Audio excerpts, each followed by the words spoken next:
Chapter 864. Can you get first place like this? Underscore 5. But Inayang wasn't put off. After all, Imo-chishin was a very normal man. A little physical playfulness was only natural for a boyfriend and girlfriend. Otherwise, it would be strange. Although Imo-chishin was often playfully physical, he was always very polite and never crossed the line. After a while, Imo-chishin continued. Where do you want to go this afternoon? I'm going nowhere in particular. What about you? Inayang glanced sideways at him. Since you've got nowhere to go, then come with me to a place, Imo-chishin said. Sure, Inayang replied curiously. Where are you taking me? Imo-chishin's thin lips slightly curled. To sell you. Inayang raised an eyebrow indifferently. How much do you plan to sell me for? 2 cents. Imo-chishin glanced at Inayang. Can't add any more. I think you just need some training. Inayang stretched out her hand to pinch his face. His face turned red from her pinch. Yet Imo-chishin didn't even frown. Instead, he smiled and said, Go harder. It doesn't hurt at all. Inayang, after a while, Imo-chishin went on. I want to take you to a brother's place. Brother? Your older brother? Inayang asked. Imo-chishin shook his head. Not a blood brother, but he has done me a great favor, closer than a real brother, lived in Shanghai for many years, and only recently came to Beijing. Remember to save me some face in front of others later. Don't worry, Inayang nodded. Before long, their car arrived at the destination. Inayang was amused. Isn't this where Brother Du lives? Big Brother Imo. Does your brother live here? Inayang asked. Uh-huh. Imo-chishin nodded. Is his name Du Chengfeng? Inayang queried. Imo-chishin expressed surprise. How did you know? Inayang said with a smile. What a coincidence. I know him too. Inayang briefly told Imo-chishin about how she knew Du Chengfeng. Hearing this, Imo-chishin said with a smile, Brother Du will surely be surprised to see you. Inayang nodded. I guess so. The two arrived at Demingxian. The butler here recognized Imo-chishin, and seeing Inayang with Imo-chishin, the butler was somewhat surprised. Isn't she the one Brother Du fancied? And now she's with Imo-chishin? When they arrived, Brother Du was sitting in the Buddha hall, reciting scriptures and striking a wooden fish. Inayang mused to herself that this man really lives like a monk. Brother Du. Imo-chishin walked inside. Hearing the voice of an old friend, Brother Du immediately stood up. Peiji. Peiji? Inayang frowned slightly, unaware that Imo-chishin had this name. Imo-chishin went over and hugged Brother Du. It was then that Brother Du saw Inayang following behind into the room, his gaze shifting. Brother Du, you still look the same. Brother Du twirled his Buddha beads. You haven't changed either. Imo-chishin then said, Oh, Brother Du, let me introduce you. This is my girlfriend, Inayang. I hear you two know each other. Girlfriend? Brother Du's expression remained unchanged. I didn't expect Inayang to be your girlfriend. He had wondered before what kind of boyfriend a woman like Inayang would choose. But he never thought her boyfriend would turn out to be his close friend. He even thought, given Imo-chishin's nature, he might never marry. Suddenly, he had a girlfriend. With that said, Brother Du teased, You're quite the lucky man. Imo-chishin smiled. Yang, come over and greet him. Brother Du. Inayang approached. Since Imo-chishin called Brother Du that way, it was obviously not proper for her to call him Du Chengfeng or Mr. Du anymore. Little did she expect that her impromptu rescue last time had saved someone from her own circle. The Buddha Hall is not a suitable place for conversation. Let's move over there. Brother Du gestured invitingly.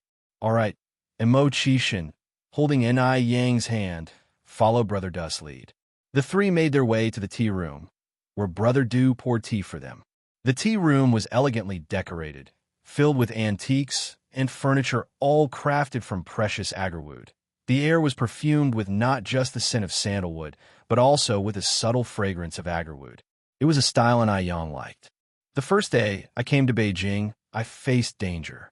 Fortunately, I encountered Inayang. If it weren't for her, I would have been dismembered by now. This cup of tea, I toast to you and Inayang. Brother Du raised his teacup. Brother Du, you're too polite. We're all family here, Imo-chishin said. Brother Du continued. Pei Ji, when did you get back? I just came back yesterday, Imo Chishan replied. Brother Du set his cup down. I see you two seem ready for good news. Planning to get married soon? Chapter 865. Can you get first place like this? _6. Everything depends on Yang Yang. Imo Chishan sipped his tea. Du Jiaojiao understood Imo Chishan very well. Hearing this, he knew Imo Chishan had completely fallen for her, the kind that couldn't be pulled back. And Ai Yang smiled and said, I haven't even taken the college entrance exam yet. Let's talk about everything after it's over. At her words, a quick flash of light passed through Imo Chishan's deep eyes. You have your exams in a month. And Ai Yang continued, and that's also pending your own evaluation. Imo Chishan didn't care that Du Jiaojiao was still there and blurted out, Chief, I haven't passed the evaluation yet. That depends on my mood. Imo Chishan, then when will you be in a good mood? Du Jiaojiao, twirling his Buddha beads, spoke in a faint tone. Pei Ji, and Ai Yang is still young. Don't press her too hard, and don't bully her. And Ai Yang nodded. Brother Du is right. Imo Chishan said with a sense of grievance. Brother Du, you think too much. How dare I bully her? It's always been her bullying me. Du Jiaojiao nodded slightly. I see that. After chatting for a while, Imo Chishan continued. After Yang Yang's college entrance exams, I might need to go out for a bit. While I'm away, we'll trouble brother Du to take extra care of Yang Yang. Imo Chishan and Du Jiaojiao were comrades in arms. He was very clear about the kind of person Du Jiaojiao was, and he also trusted him completely. Du Jiaojiao was influential. As long as he agreed, he would surely protect an Ai Yang. Of course, Du Jiaojiao nodded. On the way back, an Ai Yang asked Imo Chishan, Are you really that comfortable leaving me with another man? Imo Chishan smiled and said, I've known Brother Du for almost 10 years. I understand his character well. Don't worry, he won't have any other intentions toward you. And Ai Yang raised an eyebrow slightly. I heard from Sister Jiaojiao that he has 2 concubines. Ever since she met Du Jiaojiao at the Ming Xian, and Ai Yang had seen her several times. Upon learning that Du Jiaojiao had 2 concubines, and Ai Yang had labeled him a philandering womanizer. What kind of era was it that people still took 2 concubines? Imo Chishan nodded.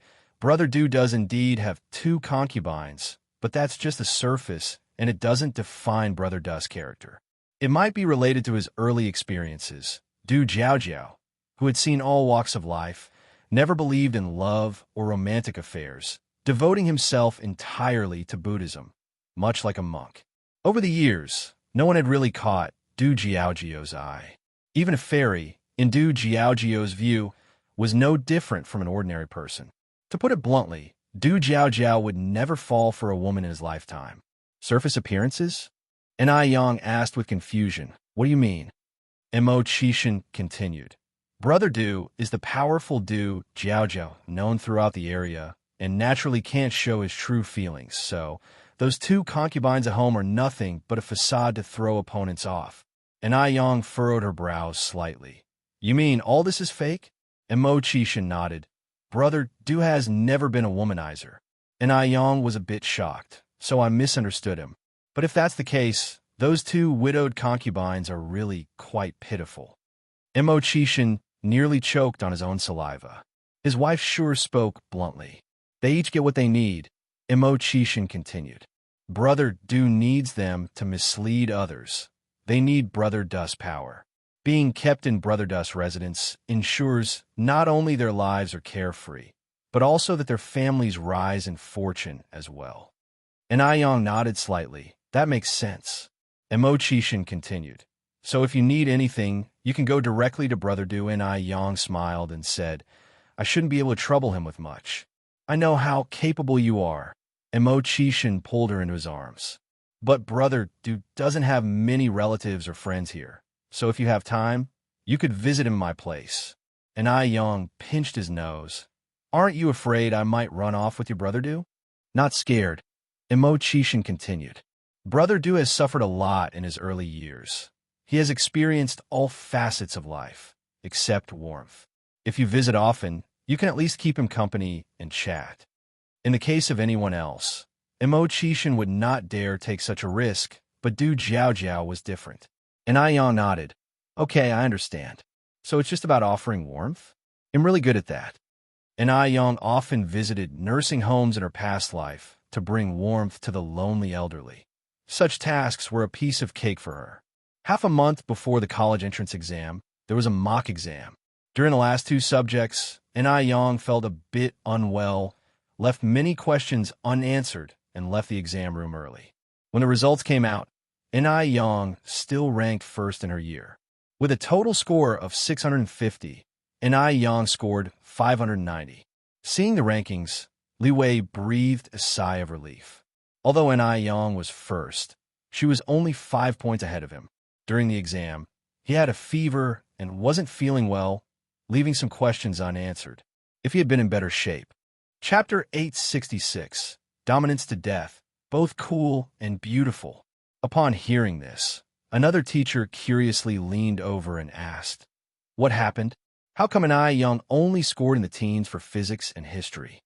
Normally, I Yang had never scored so low. By her side, I Yang's homeroom teacher, Teacher Su, said she wasn't feeling well and handed in her paper early. "No wonder," said the teacher who had spoken. "Old Sue, it looks like this year's top student in our city will definitely be I Yang from your class." Teacher Sue adjusted her glasses and replied modestly, "There's always someone better than the best. It's too early to be certain." Zhang Chong felt very uncomfortable when he heard this. I Yang was someone he had introduced to the school, and the top student was from their class. The feeling was like having won a 5 million jackpot, but losing the lottery ticket. Terrible. As the exam drew closer, I Yang seldom visited the shop these days and was thoroughly revising at home. She hadn't taken part in the 1985 college entrance examination and didn't know what it was like, but she knew there would definitely be text completion questions in Chinese. Reading comprehension, classical Chinese interpretation, and essay writing didn't scare her. It was the text completion that she dreaded the most. So she had been cramming for Chinese at home these past few days. Then, in the blink of an eye, the day of the college entrance examination arrived. July 7th. The college entrance examination is a major turning point in life, and both the Zheng family and the Shangwan family took it very seriously. Old Master Zheng, Madame Zheng, and the Dowager Madame Shangwan all wanted to personally escort Nai Yang to the examination room, but she refused them, saying that the whole family showing up would be too grand. "Grandma's, Grandpa, Mom, and Dad, don't worry," she said. "It's just an exam. Why are you more nervous than I am? Having Big Brother Mo with me is enough." "Then why hasn't Xiaoma arrived yet?" Madame Shangwan asked anxiously. "He should be here soon," I Yang replied. "I arranged to meet him at the intersection up ahead. He'll go on ahead." Madame Zheng grabbed I Yang's wrist. Yang, are you sure you don't need us to accompany you?" I Yang smiled and said, "Really, I don't. I have Big Brother Mo with me, and it's not like I'm alone." Seeing I Yang so composed and not at all nervous, Madame Zheng also breathed a sigh of relief. "Then we will make something delicious at home and wait for you tonight." "MHM," I Yang nodded, just like it had been arranged. As soon as I Yang stepped out of the front door, Mo Chishan arrived in his car. I Yang opened the car door and got in. "Why are you driving today? Where's Wu Daming?" I Yang asked, puzzled. Mo Chishan replied, "Because it's the college entrance examination. Wu Daming's sister is also taking it this year, so he went back to accompany her." I Yang nodded. You wouldn't expect Daming to be such a good brother. At this time, the countryside still held a strong preference for sons over daughters. It was very difficult for a family to let a girl take the college entrance examination, unlike in later generations where men and women were treated as equals and female university students were everywhere. Before long, they had reached the examination room. The examination room was at a certain middle school in Beijing. There were many parents there to send off their children, most of whom had come by bicycle.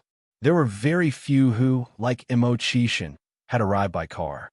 For a moment, this garnered many lingering glances. Fortunately, the atmosphere in Beijing was gradually becoming more open, and it wasn't rare to see couples secretly holding hands on the street. Rewind a few decades, and a young couple like N.I. Yang and M.O. Chishan would have been subjected to public criticism. M.O. Chishan carefully checked the pencil case, making sure that all the stationery and her admission ticket were in place. Then he said, "Yang Yang, don't be nervous. I will be right here waiting for you when you come out." "I'm not nervous. You, on the other hand, are sweating, big brother Mo, and you're not even the one taking the exam." And Yang stood on her tiptoes and used her sleeve to wipe away the beads of sweat on M.O. Chishan's forehead.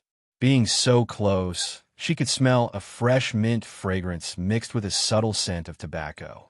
"I'm heading in," and Yang continued. "Wait a moment," M.O. Chishan said, catching Yang's wrist. And Yang looked back slightly. "What is it?" M.O. Chishan held her hand with one hand and took off the watch from his own left wrist with the other, placing it on her wrist. "Wear this, and you can check the time during the exam." The men's watch was large, making her fair wrist look even more delicate and exquisite. "I'm off then," and Yang said, shaking the wristwatch. "Good luck." "Don't worry," and Yang nodded, smilingly replied, "I will, big brother M.O. See you later." M.O. Chishan waved at her and watched as her figure disappear at the school gate. Chapter 867, Dominantly Awesome, Both Cool and Beautiful. _2. And Yang walked to the examination room with her things. The examination rooms of the 80s, although lacking the electronic gadgets of later generations and without the need for security checks, were still very solemn affairs. In a large classroom of 60 square meters, only 20 desks were placed, spaced generously apart. With 4 proctors on duty and rotating inspectors overseeing the room, cheating was all but impossible. And Yang's seat was by the window in the first group. As the exam had not yet begun, murmurs quickly spread from the surrounding. Beauties, regardless of the era, would always receive special treatment. "My God, which school is she from? She's so pretty." "Idiot, didn't you see the uniform? She's from Third City Middle School." "Third City Middle School, could she be the school beauty?" Hearing the words school beauty, someone curiously asked, "What school beauty?" "The one from Third City Middle School. I think her name is Yang. Our cousin goes there too, and he said that their school beauty is really amazing.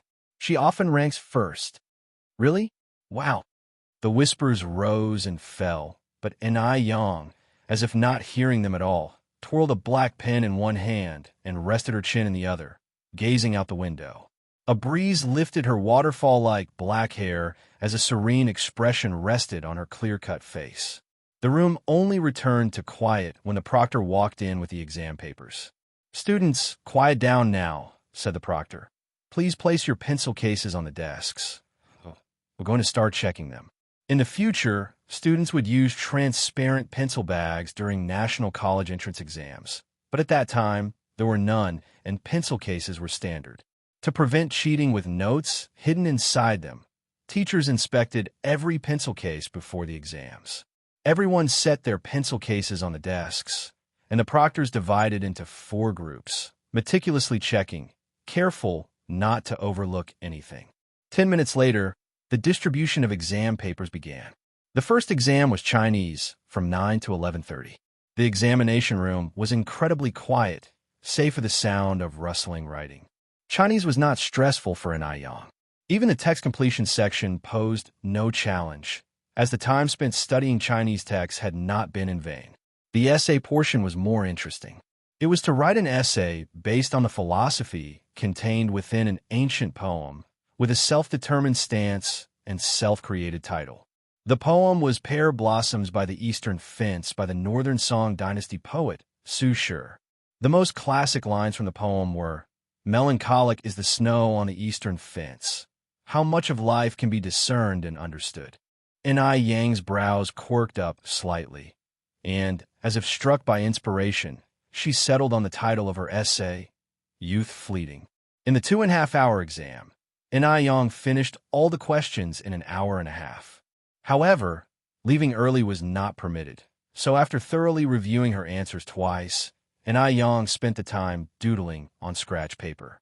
She had wanted to sleep, but this was the National College Entrance Examination Room, after all, and openly sleeping might affect the other students.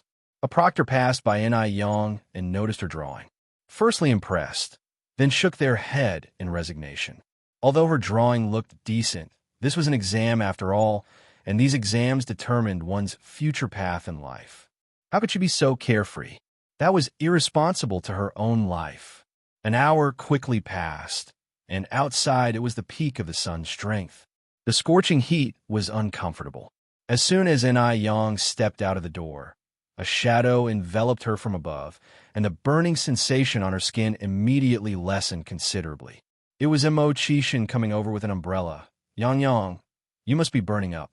Have an ice pop first." Ni Yang replied with a smile. "It's okay. It wasn't hot in the classroom. I didn't realize it was so hot outside. Where did the ice pop come from?" "Over there." Mo Qishan pointed towards the roadside. At that time, ice pops were sold out of insulated boxes, and knowing today was the day of the National College Entrance Exam, the seller had timed his arrival perfectly. At the moment, the uncle was surrounded by a crowd. Ni Yang turned her head and raised an eyebrow in surprise, struggling to imagine Mo Qishan jostling with so many people for an old-fashioned ice pop.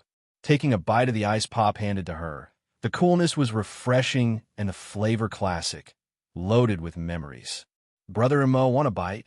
Ni Yang offered the ice pop to Mo Qishan's lips. The two had already kissed, so sharing an ice pop was naturally not a concern, and moreover, Mo Qishan had bought only one ice pop precisely to share it with Ni Yang. Chapter 868, Dominantly Awesome, Both Cool and Beautiful. _3. They shared the popsicle, taking turns, and quickly finished it. Since they had math and English exams in the afternoon, the two did not go home, but found a restaurant to eat. After lunch, Mo Qishan found a guest house for them. Ni Yang rested for over an hour at noon, and then returned to the examination room. As Ni Yang studied science, the afternoon math exam was half an hour longer than the Chinese exam. The next morning, they had exams in physics and history, and in the afternoon, chemistry and politics. The third day concluded with the biology exam in the morning. After 3 consecutive days of exams, when Ni Yang walked out of the examination room on the afternoon of the third day, she felt much more relaxed. Just then, a male student hurried to catch up with her. "Excuse me, could you wait for a moment?" Ni Yang looked back and saw a young boy around 17 or 18 years old, with a shy smile on his face. "Are you calling me?" Ni Yang asked. "Yes." The boy nodded and introduced himself. "I am Zhong Aigua, a student from the Second City High School. We were in the same examination room. You were in the first group, I was in the second." Throughout the 3 days of exams, Zhong Aigua had noticed Ni Yang. Whenever he encountered a tough question, all he needed to do was look up to see her profile. Her profile was as exquisite as a painting, more beautiful than the scenery outside the window, and it was comforting. On the first day of exams, Zhong Aigua wanted to strike up a conversation with Ni Yang, but never found the courage. Today, being the last day, he knew he'd never get another chance if he didn't act now. Ni Yang did not reject this friendly advance. Ni Yang from the Third City High School. Zhong Aigua continued. "Is it Ni as an individual and Yang as in fireworks?" "Yes," Ni Yang nodded. Keeping pace with Ni Yang, Zhong Aigua asked, "Ni Yang, where do you live?" Before Ni Yang could answer, Zhong Aigua added, "I live in the south part of the city. It's convenient to go anywhere from there. How about we walk home together?" Outside the school gate, Mo Qishan was eagerly waiting for Ni Yang. When he finally spotted her, his face lit up, but then darkened rapidly when he saw Zhong Aigua with her. Ni Yang looked up at Mo Qishan and said, "No need. My boyfriend is waiting over there for me." "Boyfriend?" Zhong Aigua was stunned. You have a boyfriend?" Ni Yang nodded. "Yes," pointing towards Mo Qishan. "That's him." Following the direction of Ni Yang's finger, Zhong Aigua saw a distinguished figure holding a black umbrella, dressed in a crisply ironed suit, his handsome face and slightly upturned delicate eyes shining coldly. Despite the heat of summer, he gave off a chill. Zhong Aigua, frightened, withdrew his gaze, feeling a sudden inferiority. Such an outstanding man. How could he compete? His unstarted first love died in its cradle, leaving Zhong Aigua very unreconciled. Is he really your boyfriend? Of course. I need to go now, said Yang, and she jogged away. Zhong Aigua watched as Yang ran up to Qishan, who considerately covered her entirely with his umbrella and tenderly swept her bangs behind her ear. So, they really were boyfriend and girlfriend. Zhong Aigua felt suffocated, a heavy, stifling feeling. The scene looked very loving to those around. In fact, Qishan was using the opportunity to touch her hair to question Yang. Yang, who was that just now? His voice gradually filled with jealousy. Yang, with a slight dimple showing, jested, "Oh my, who spilled their vinegar here? It's so sour." Yang, do you think I'm too old? Qishan continued to inquire. There was a 10-year age difference between him and Yang. Before confirming their relationship, he had always been worried about this. Not at all, seeing Qishan turn serious. Yang took his hand. You are great, you are outstanding, and handsome to boot. I wouldn't dislike you. Really? Qishan asked. Really? Yang nodded. Qishan followed up. Who was that person just now? Yang responded, just another student in the examination room. I don't even know his name. Yang had a good memory, and she would not forget Qishan easily. She said this just to cheer her Mr. Emo up. Chapter 869, Dominantly Awesome, Both Cool and Beautiful. _4. You really don't know? Qishan's dark expression lightened a bit. Really, I swear. Yang held up 3 fingers. Qishan continued. Then what were you just talking to him about? You two seemed quite happy chatting. Yang replied, I told him my boyfriend has arrived. Didn't you see me pointing at you just now? With that explanation, Qishan was completely relieved. What shall we have for lunch? Yang thought for a moment, then said, let's go to Color and Fragrance. I've been craving tiramisu. All right, this was Qishan's 3rd visit to Color and Fragrance.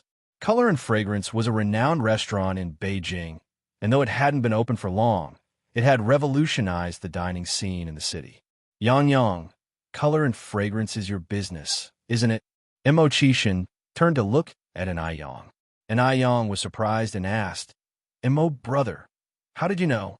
Qishan had been particularly busy for a while, and Yang wanted to keep it low-key, so she hadn't told Qishan about Color and Fragrance. But to her surprise, Qishan had guessed it. His thin lips curved slightly. I recognized your style at first glance. An old era had just ended, and at this time, the national sentiment favored Western culture. Vintage culture was seen as old-fashioned and rotting, and few would decorate a restaurant in a traditional Chinese retro style, let alone employ Hanfu costumes as a uniform for the waitstaff. Brother, you're really smart, and Yang offered her praises without stinginess. Of course, Qishan adopted Yang's usual arrogant tone. Otherwise, how could I be your brother? Time flew by, and before they knew it, another week had passed. After spending over a month with Yang, Qishan had to get busy again. Before he left, Qishan took Yang to visit Grandpa Du, just like last time. Grandpa Du was sitting in the Buddha hall, chanting scriptures. Hearing the familiar sound of the wooden fish, Yang whispered, brother, is your big brother Du renouncing worldly pleasures? Qishan nodded. It's very possible. However, Big Brother Du still has many things to sort out. I guess he won't become a monk anytime soon. As they were walking towards the Buddha hall, footsteps were heard from behind. Yang. Yang looked back slightly. Sister Jiao Jiao. Qishan nodded slightly. Du's second sister. Du Jiao Jiao looked at them. Yang, are you really with this guy? Yes, Sister Jiao Jiao. Du Jiao Jiao continued. I thought he would never marry. This is really disappointing. Qishan used to be quite ascetic.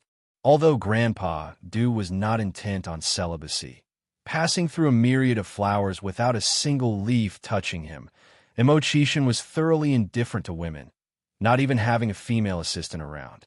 At one point, Du Jiao Jiao doubted if there was something wrong with Qishan's health. Otherwise, at his age, in the prime of life, how could he not like women? So when Du Jiaojiao heard that Imo Qixin and Ni Yang were together, she thought it was a joke made by Grandpa Du, but it turned out to be true. Imo Qixin remained composed. Du's second sister, you jest, Du Jiaojiao said with a smile. Our Yang Yang is so beautiful. You can't let her down. Don't worry, Du's second sister. Du Jiaojiao went on. I'm relieved with your words. While they were talking, Grandpa Du, holding Buddha beads, walked out from the Buddha hall. Pei Ji is here. Big brother Du Jiaojiao said, the weather is nice today, not hot, and with a breeze. A younger sister of mine came over too. Why don't we sit in the garden? All right, Grandpa Du nodded. And I Yang and Imo Qixin were guests, and guests follow their host's lead, so naturally, they had no objections. Du Jiaojiao's good friend from Shanghai was called Fu Xiaoshuang. She was 21 this year, very pretty, petite, and delicate, with finely drawn eyebrows like willow leaves and light lipstick, the epitome of a wealthy and pampered lady. Her soft-spoken manner could melt into one's bones. Fu Xiaoshuang had pursued Imo Qixin for a while, to no avail, so now she had set her sights on Grandpa Du. Although Grandpa Du already had 2 mistresses, she didn't mind. She was more confident in winning over Grandpa Du than Imo Qixin. After all, Grandpa Du was a man known for indulging in pleasures. To become the matron of the Du family was to rule over the flourishing Shanghai. Thereafter, it would be her Fu family's domain. Chapter 870, Dominant and Dead, both cool and beautiful. _5. Seeing Imo Qixin walking over hand-in-hand with Ni Yang, Fu Xiaoshuang was quite surprised. Wasn't Imo Qixin known for not liking women? She had pursued Imo Qixin for over a year, but not once did he even glance her way. Unexpectedly, in the blink of an eye, Imo Qixin was with someone else. Fu Xiaoshuang was somewhat unable to accept it for a moment. In terms of timing, she was the one who knew Imo Qixin first. Logically, it should be her who ended up together with Imo Qixin. Although Du Jiaojiao's father was also a good catch, he already had 2 mistresses. What man in today's society still has multiple wives and concubines? In Fu Xiaoshuang's heart, she favored Imo Qixin slightly more, having given up on him previously because she thought he didn't like women. Had she known Imo Qixin liked women, she wouldn't have given up on him. And Ai Yang was the only one unaware of Fu Xiaoshuang. So Du Jiaojiao took the initiative to introduce them. Xiaoshuang, this is my good friend and Ai Yang. Yang Yang, this is my little sister Fu Xiaoshuang. She's 2 years older than you. You could just call her Sister Fu. Sister Fu. Yang Yang. Fu Xiaoshuang, who easily warmed up to people, immediately followed Du Jiaojiao and called out. The group sat down at a stone table in the garden, sipping tea and chatting leisurely. Fu Xiaoshuang seemed quite interested in Ni Yang, constantly engaging her in conversation. Ni Yang faintly felt that something was off about Fu Xiaoshuang, but still greeted her with a smile. Du Jiaojiao's father looked up at Fu Xiaoshuang, a tinge of darkness flashing in his eyes, rotating the Buddha beads in his hand. Refill Miss Fuss cup, please. Of course. The servant by their side immediately poured tea for Fu Xiaoshuang. Fu Xiaoshuang wished she could dig up Ni Yang's ancestors. She had no interest in drinking tea at that moment. Du Jiaojiao pressed down on Fu Xiaoshuang's hand. Xiaoshuang, drink your tea first. She hadn't expected Fu Xiaoshuang to still be hung up on Imo Qixin. Had she known it would be like this, she wouldn't have suggested going to the back garden to drink tea. Du Jiaojiao deeply regretted it. On the way back, Imo Qixin took the initiative to explain to Ni Yang that Fu Xiaoshuang once pursued me. If she bothers you again in the future, just ignore her. Oh, I was wondering why Fu Xiaoshuang was acting so strangely, and Ai Yang had a sudden realization. So, she's interested in you. Imo Qixin looked at Ni Yang in surprise. Yang, aren't you the least bit angry? He had thought Ni Yang would be very angry after hearing this. But instead, Ni Yang showed no reaction at all. Didn't Ni Yang's lack of anger mean she didn't care about him at all? Was she about to ask for a breakup next? Imo Qixin imagined 100 different possibilities. knitting his brows into a chuan shape. And Ai Yang raised an eyebrow slightly, her lips curved with a gentle dimple. Someone liking you shows you're charming, and it also proves I have good taste. Why should I be angry? Besides, it's Fu Ziaxuang's freedom to like who she wants. We don't live by the sea, so how can we be so controlling? Mo Qishan blanked for a moment. What does that have to do with your good taste? You dunce. And Ai Yang laughed. It obviously means I have good taste in picking boyfriends. Really? Mo Qishan suddenly became excited. That meant there was still a whole group of people out there wanting to chase after him. And Ai Yang continued, but you mustn't give them any undue hints and must keep your distance from them. You must always remember that you have a girlfriend. If I see you two-timing, we break up on the spot. And Ai Yang was by no means joking. Although she liked Mo Qishan, if he ever betrayed her, she would break up immediately, cutting through the mess without a second's hesitation. Hearing the last two words, Mo Qishan's heart skipped a beat, and he quickly said, Wife, don't worry. I promise I want two-time. Those gaudy women out there. I promise I won't take a second look. If I take a second look, may lightning strike me. Seeing Mo Qishan taking it so seriously, and Ai Yang laughed. Brother Mo, I know you're not that kind of person. I'm just laying it out in advance, just in case. Mo Qishan looked back at her earnestly. There won't be a just in case. The next day, Mo Qishan boarded a plane to F country. It was Ai Yang who took him to the airport. Also accompanying them was Du Jiaojio's father. Brother Du, please take care of Yang Yang for me. Du Jiaojio's father nodded. Rest assured. Yang Yang, I'm leaving. Mo Qishan went over to hug Ai Yang, and lastly, planted a kiss on her face. Chapter 871, Dominantly Awesome, Both Cool and Beautiful. _6. Mo Qishan held her and seemed reluctant to let go, and Ai Yang reminded him, Brother Mo, your boarding time is approaching. It will be delayed soon.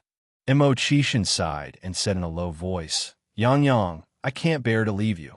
Don't worry, he'll write to you, and he'll call you when I can, Ai Yang said.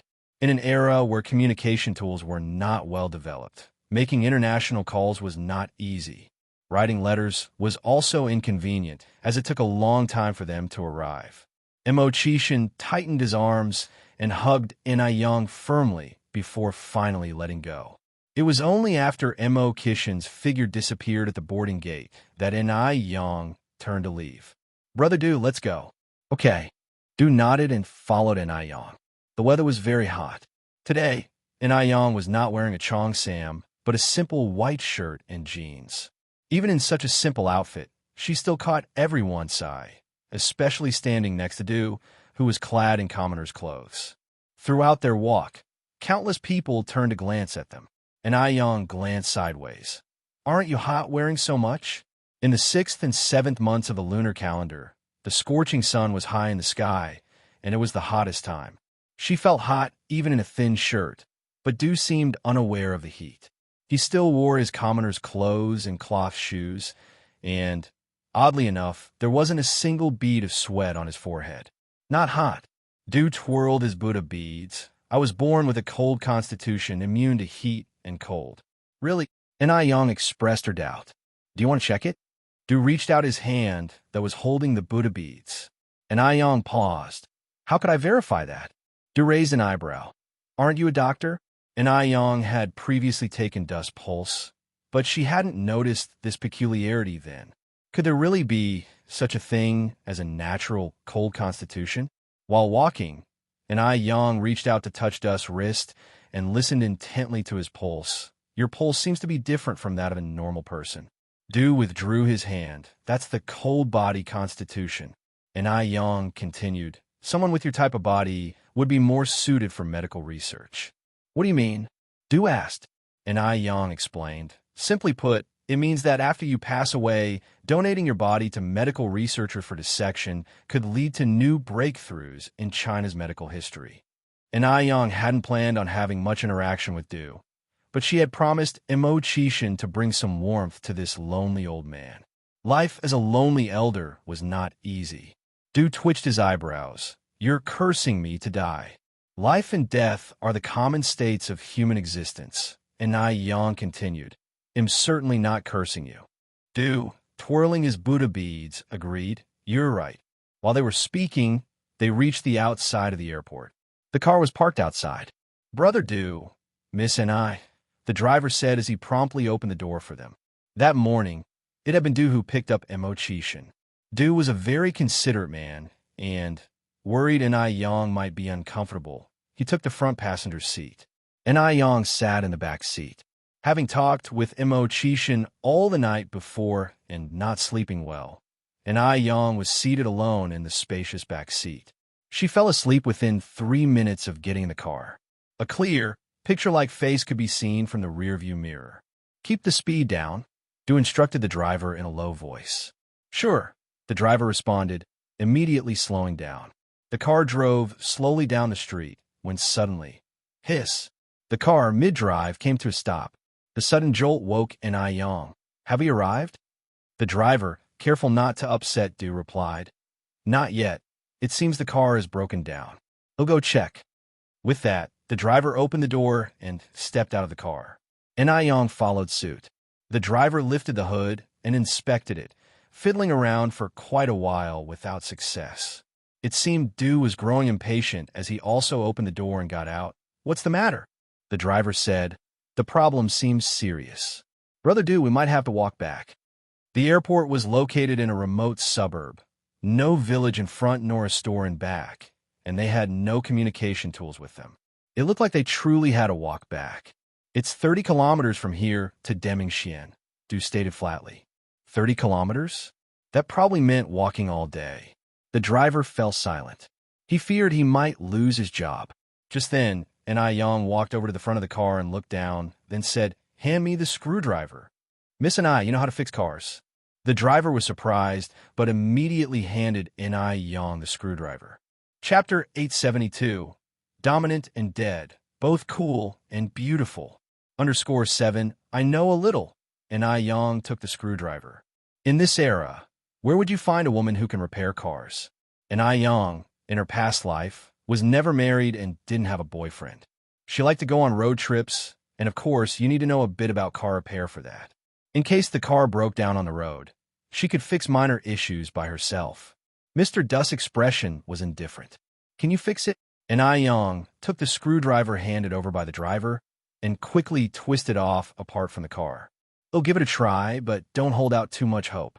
Be prepared to walk back at any moment. Wrench, I Yang spoke again.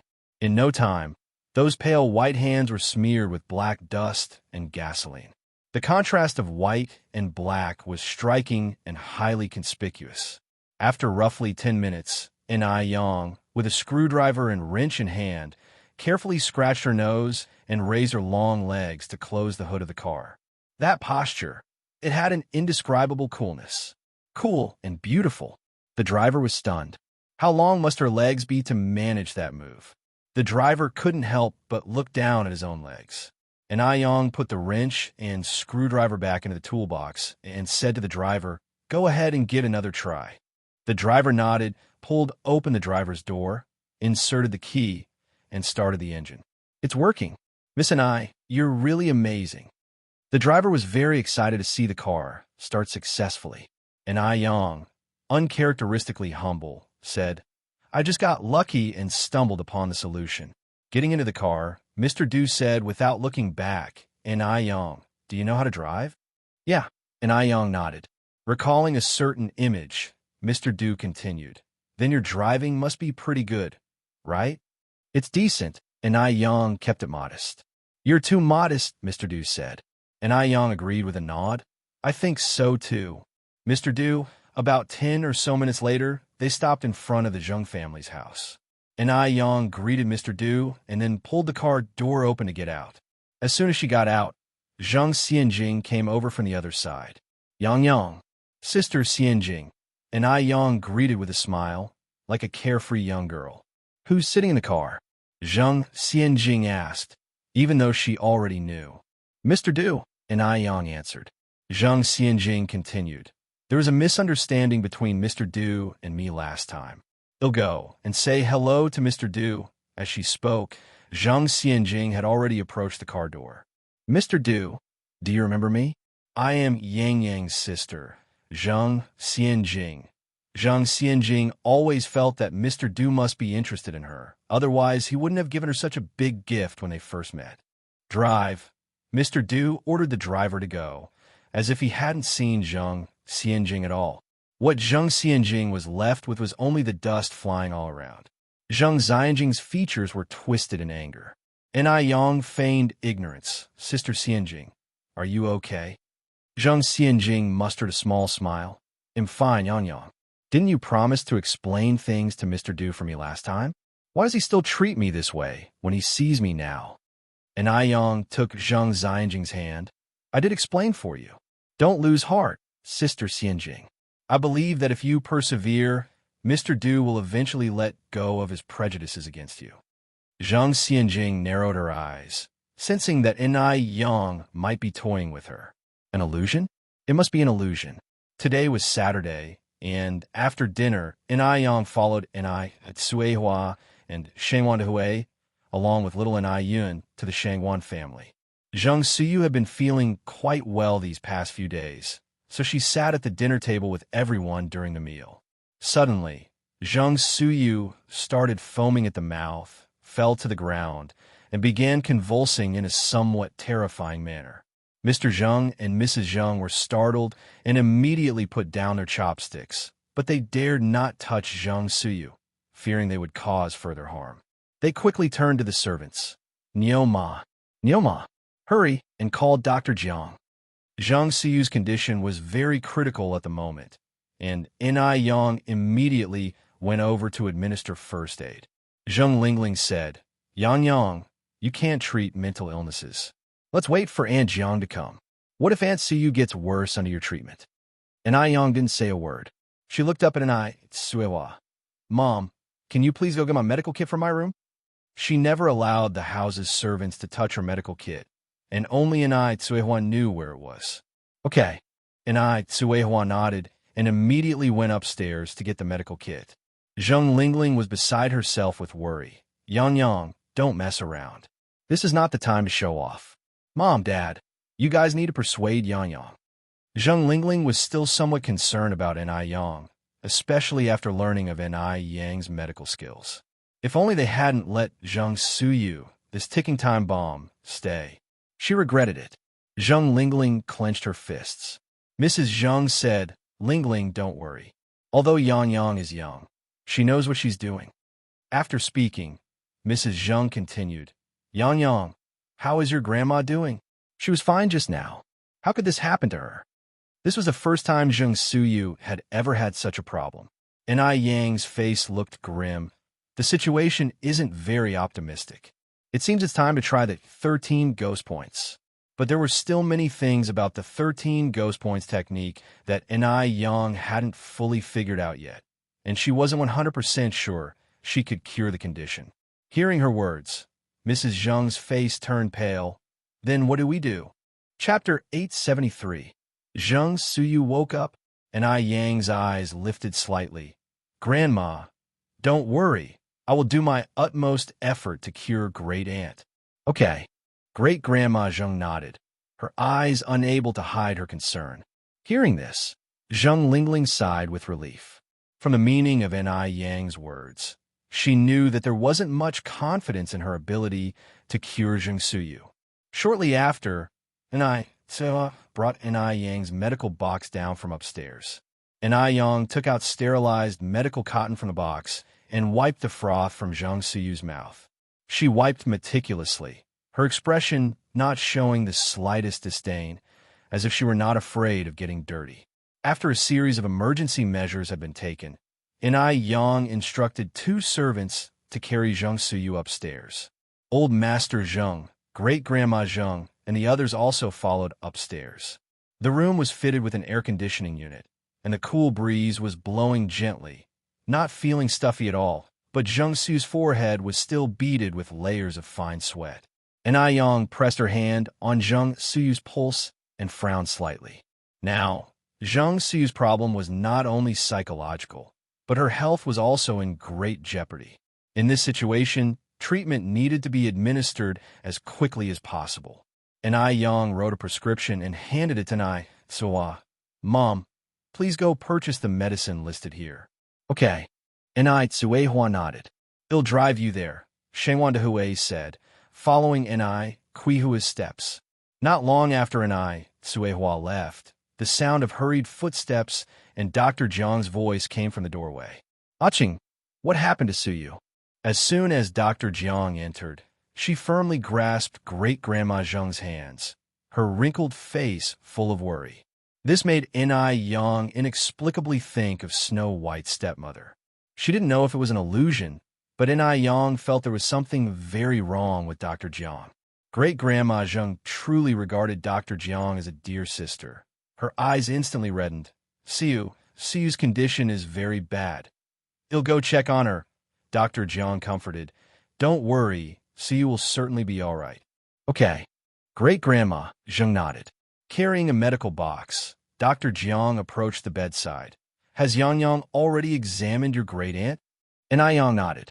Zheng Lingling quickly said, Aunt Jiang, Yang Yang practices traditional Chinese medicine and doesn't have much research in mental diseases.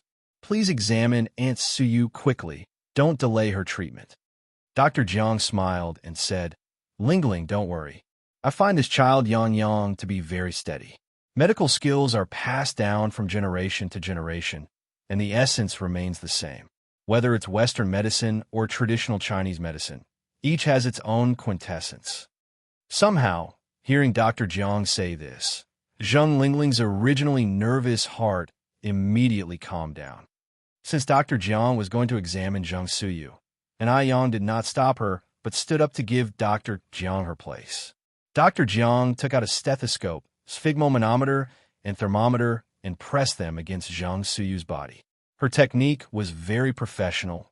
Clearly, she was a very experienced old doctor. Zheng Lingling then asked, Aunt Jiang, how is Aunt Suyu? Dr. Jiang put down the stethoscope and spoke kindly. It's all right. Thanks to Yang Yang's timely emergency measures, Suyu is now out of danger. That's good. Zheng Lingling said, Aunt Jiang, we're entrusting Aunt Suyu's care to you. Dr. Jiang continued, I have to say I'm embarrassed. Although I've been practicing medicine for many years and have spent my life as a doctor, my medical skills do not even compare to half of Yang Yang's. Yang Yang, you should continue treating your great-aunt. Grandma Jiang, you flatter me too much, and Ai Yang said humbly. I am just starting out, barely understanding the basics. How can I compare to you? You've been practicing for so many years and have a wide range of knowledge. What kind of cases haven't you seen? Zheng Lingling was anxious for Dr. Jiang to treat her, but Dr. Jiang kept insisting that Ai Yang should do it.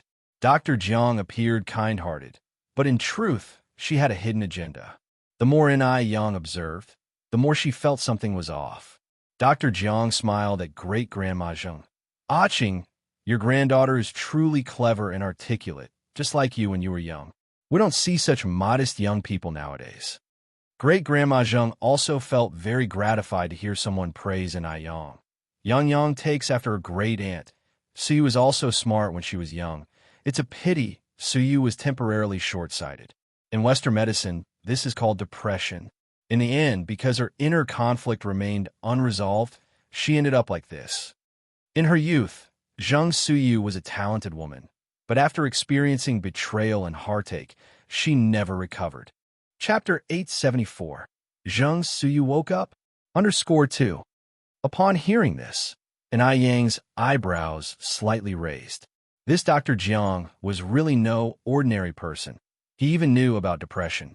It seemed that he must have read quite a few books on psychiatry. Madame Zheng sighed and continued, Xiaoyan, how is Suyu doing now?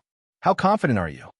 Dr. Jiang said, I was not joking when I said my medical skills are not as good as Yang Yang's. I'm not confident I can cure Suyu's illness. Why not let Yang Yang have a look? As he spoke, Dr. Jiang added, Aching, your granddaughter will be successful one day. You just wait and enjoy the blessings she brings. Then I'll take your auspicious words. Madame Zheng turned her head to look at Ai Yang. Yang Yang, since your grandma Jiang says so, why don't you take a look at your auntie grandma? Okay, and Ai Yang nodded. Dr. Jiang maintained a smile. I wonder, Yang Yang, how confident are you in curing your auntie grandma? Probably only 10%, and I Yang answered. 10% confidence. This statement made Madame Zheng's brow twitch. Zheng Suyu was only 55 years old. Dr. Jiang looked at N.I. Yang and said, "It's really the younger generation that's to be feared. In my hands, your auntie grandma might not even have a chance for a 0.5% recovery, but in Yang Yang's hands, there's a 10% chance." Detecting the flattery in his words, N.I. Yang said, "Grandma Jiang, you're being too modest. It's just that my abilities are limited." Dr. Jiang sighed. "I'm old now, and my medical skills aren't what they used to be. It's the younger generation's world now." Zheng Lingling frowned slightly and said, "Aunt Jiang, what are you saying? Auntie Suyu has always been under your care. If it weren't for you over these years, Auntie Suyu might have." Dr. Jiang interrupted Zheng Lingling, his tone still cheerful. "Lingling, thank you for holding Aunt Jiang in such high regard. But in life, you can refuse anything except old age. In medicine, it's said that metabolism is constant. Life is the same. It's about old thoughts gradually vanishing while new ones grow. Isn't there also that saying? The blue is made out of the indigo, but is more brilliant than it." Zheng Lingling nodded. "You're right." And Ai Yang held the gold needle in her hand and looked up at Zheng Lingling, her gaze subtly sweeping over Dr. Jiang. Something was not right with Zheng Lingling, nor with Dr. Jiang. These two, in one accord, seemed very suspicious. Yet, when all their words were put together, there was no tangible problem to pinpoint. After a long time had passed, Nai, Suehua, and Shangwan Dehui returned. Madame Zheng quickly asked, "Ting Ting, have you bought the medicine?" And Suehua nodded. "It's already been bought, and it's being prepared in the kitchen now." After speaking, Suehua then saw Dr. Jiang. She was taken aback at first, then greeted Dr. Jiang, "Aunt Jiang." For some reason, every time she saw Dr. Jiang, Suehua felt a strange sensation inside. It was as if she had seen Dr. Jiang somewhere before. Ting Ting is back. Dr. Jiang was always very kind, no matter who she saw. Because Madame Zheng was worried about Zheng Suyu, it was Zheng Lingling who escorted Dr. Jiang out. After Zheng Lingling had left, Suehua curiously asked, "Mom, did I ever meet Aunt Jiang when I was little?" "No." Madame Zheng shook her head. "When your Aunt Jiang came from M country, you were no longer by my side." And Suehua had been missing for several months when Madame Zheng's sister and brother-in-law met with their accident. Before that, Dr. Jiang had been abroad. After speaking, Madame Zheng continued, "Ting Ting, why do you ask?" And Suehua replied, "Nothing much. It's just that Aunt Jiang looked so familiar, as if I've seen her somewhere before. Maybe I'm remembering it wrong." Madame Zheng nodded, "I see." And Yang felt something was amiss and asked, "Grandma, how did you know Grandma Jiang?" Recalling the past, Madame Zheng's face showed her years, and with a sigh, she began to recount that period of time. Upon hearing her, Yang said, "So when Grandma Jiang brought back my grandaunt, we had already been missing for several months?" Madame Zheng said, "More than 3 months." "When did great-aunt and great-uncle meet with their accident?" And Yang continued to inquire. Madame Zheng thought for a moment and then said, "It was probably the 2nd month after your mother went missing. Back then, communication was not advanced, and neither was transportation. So by the time we received the news, your great-aunt and great-uncle's funerals had already been dealt with." Chapter 875. Zheng Suyu regains consciousness. _3. Grandma Jiang had been living in M country before this. And Yang followed up with another question. "Yes." Mrs. Zheng nodded and continued, "Back in the day, your great-aunt and Grandma Jiang were as close as real sisters.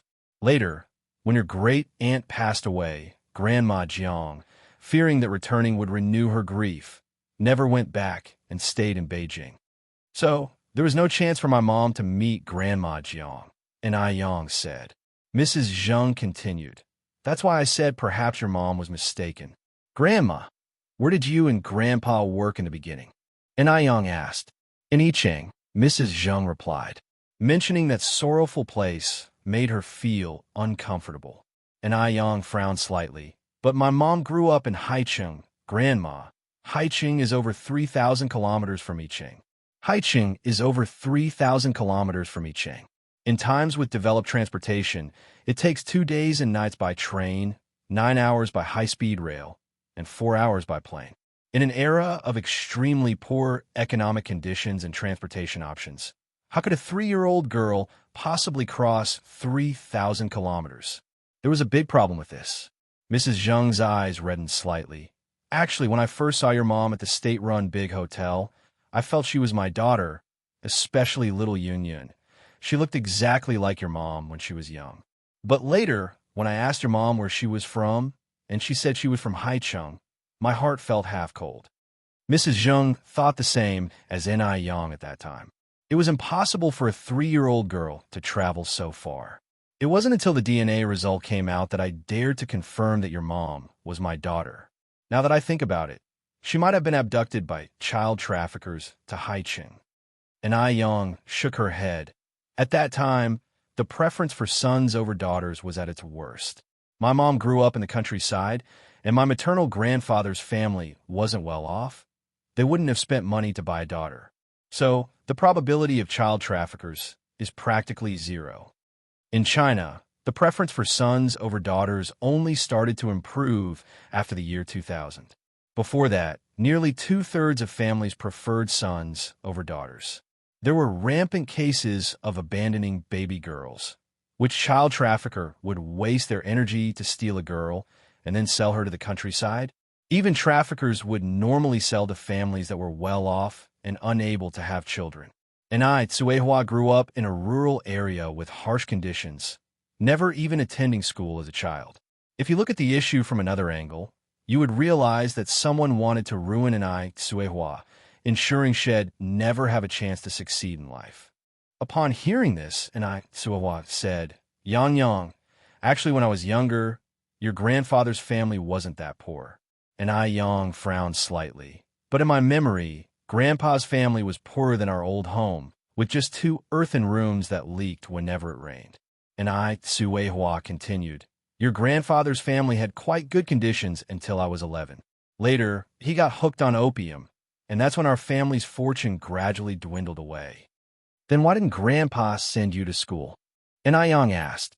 And I, Tsuehua, chuckled bitterly. You know what our place was like? Typical preference for sons over daughters.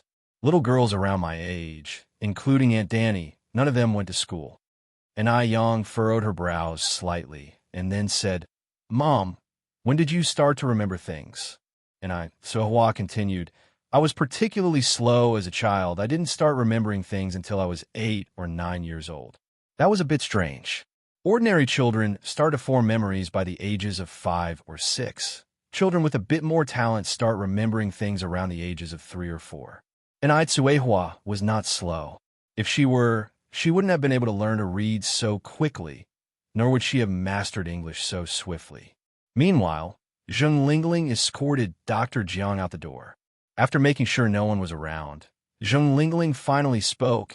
Aunt Jiang, why didn't you treat Aunt Suyu just now? Not feeling reassured about N.I. Yang? Dr. Jiang looked up at Zheng Lingling. Yes. Zheng Lingling nodded her head. Dr. Jiang kept a smile on her face while her ears stayed alert to the sounds around her. N.I. Yang has excellent medical skills, so don't worry. How can you ask me not to worry? Zheng Lingling was anxious. You know very well. Dr. Jiang interrupted Zheng Lingling before she could finish. You child, how come you only grow older but not wiser? I think even Xianjing has more sense than you. Chapter 876. Zheng Suyu regains consciousness. _4. Zheng Lingling remained silent.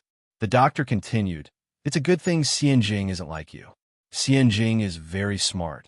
She just tends to be a bit impatient sometimes and needs to temper herself.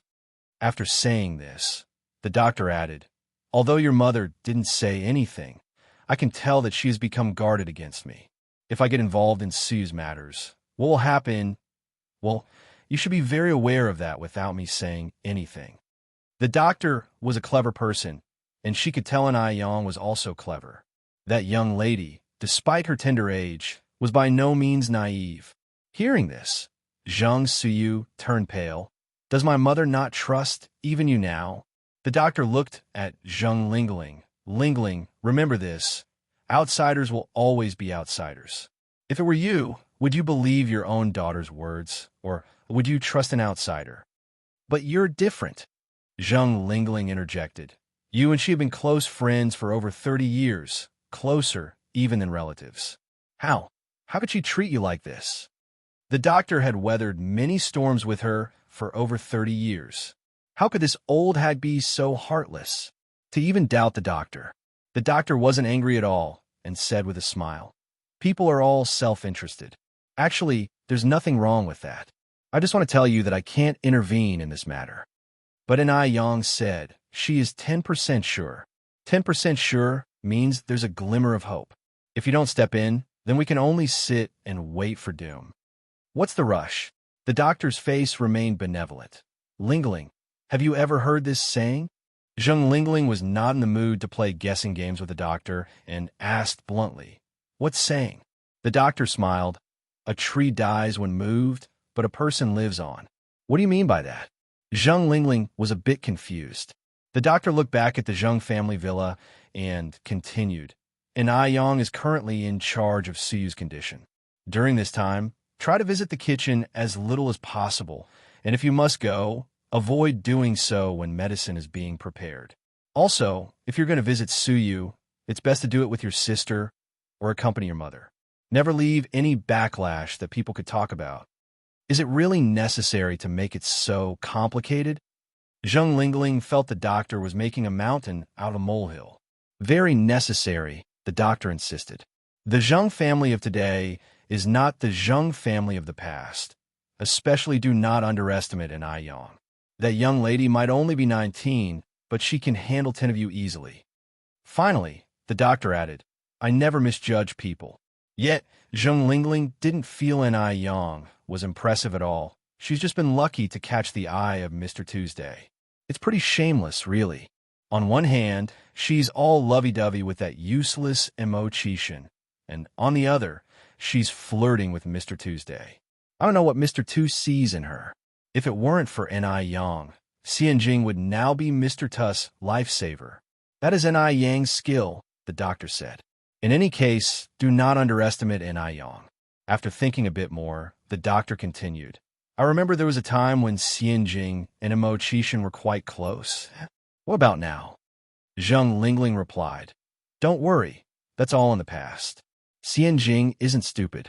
How could she waste time on someone like that loser Imo-Chishin? That's good, the doctor said, stopping in her tracks. They'll leave you here. Go back quickly. Remember what I said, and don't get too involved in Suyu's affairs.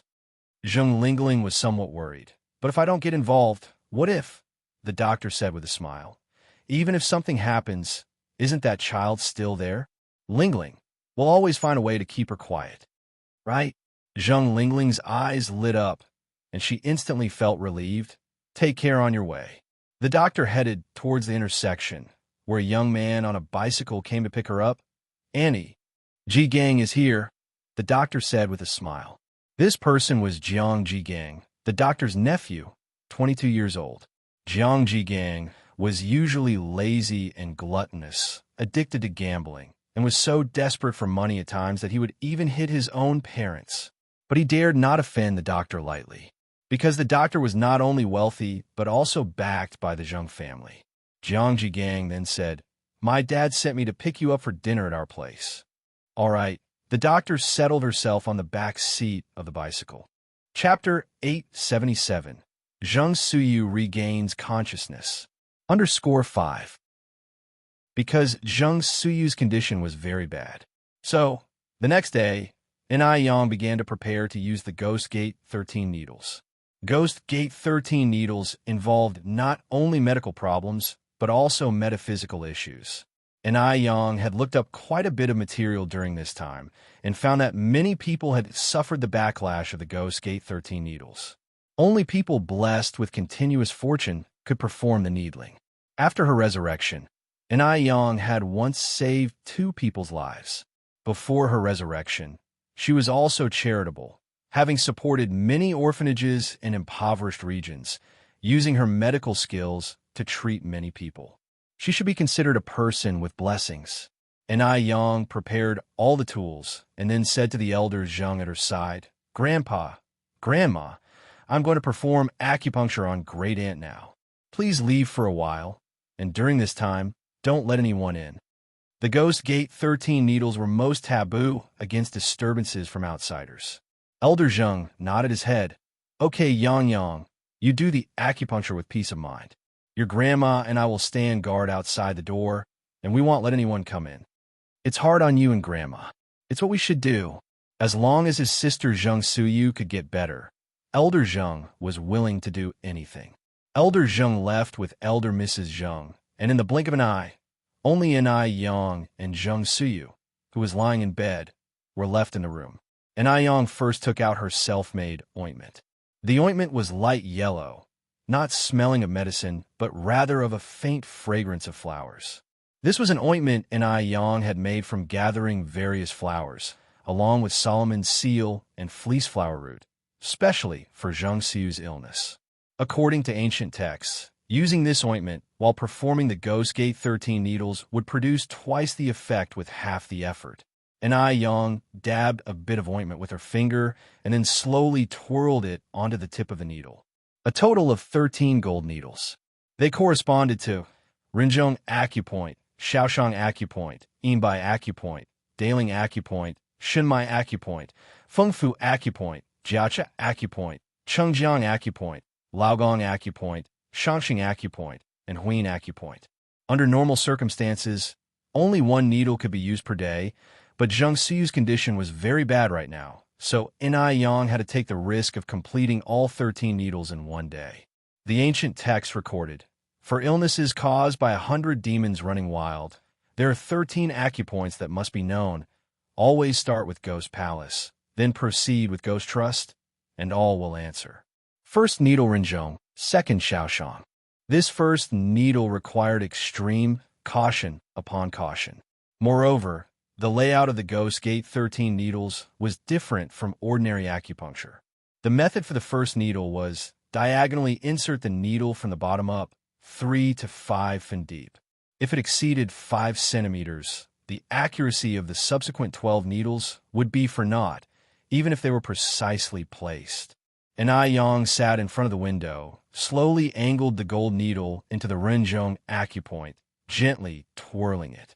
The next second, she suddenly let go. The depth of the needle was exactly 5 centimeters. Yang immediately picked up the second gold needle. Then the third needle, the fourth needle. Minutes and seconds passed. The cool breeze wafted through the room, yet beads of sweat still appeared on Yang's forehead. No wonder the ancient text said that the Ghost Gate 13 needles were extremely sinister, where only one needle could be used per day, and at most not more than 3 needles. Yang had only inserted 6 needles and already felt that her physical strength was almost at its limit.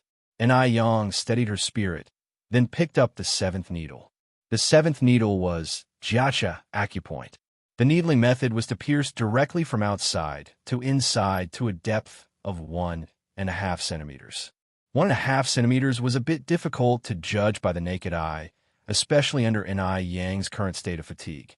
Yang squinted her eyes, swiftly and accurately inserted the needle into the Jiacha Acupoint, exactly 1.5 centimeters, not a fraction more or less. For the following 6 needles, Yang did not encounter any problems. During this time, Zheng Lingling came once, saw the door tightly closed, and seeing Elder Zheng and Elder Mrs. Zheng guarding the door with grave faces, she asked, "Dad, Mom, what's going on?" Elder Zheng was not in the mood to talk, his brow deeply furrowed. Elder Mrs. Zheng concisely explained the situation. Zheng Lingling felt panicked inside, wondering if Zheng Suyu was really going to wake up. This couldn't be. She had to get ready. "I was originally planning to come and see Aunt Suyu, but since Yang is performing acupuncture on her inside right now, I want to disturb them." With that, Zheng Lingling turned and walked downstairs. After descending the stairs, she secretly called Dr. Jiang. Approximately 3 hours later, the room door opened. A large beam of sunlight shone in from outside the door, dispelling the gloom inside the room, and lighting Enai Yang's pale face almost to transparency. Chapter 878. Zheng Suyu is awake. _6.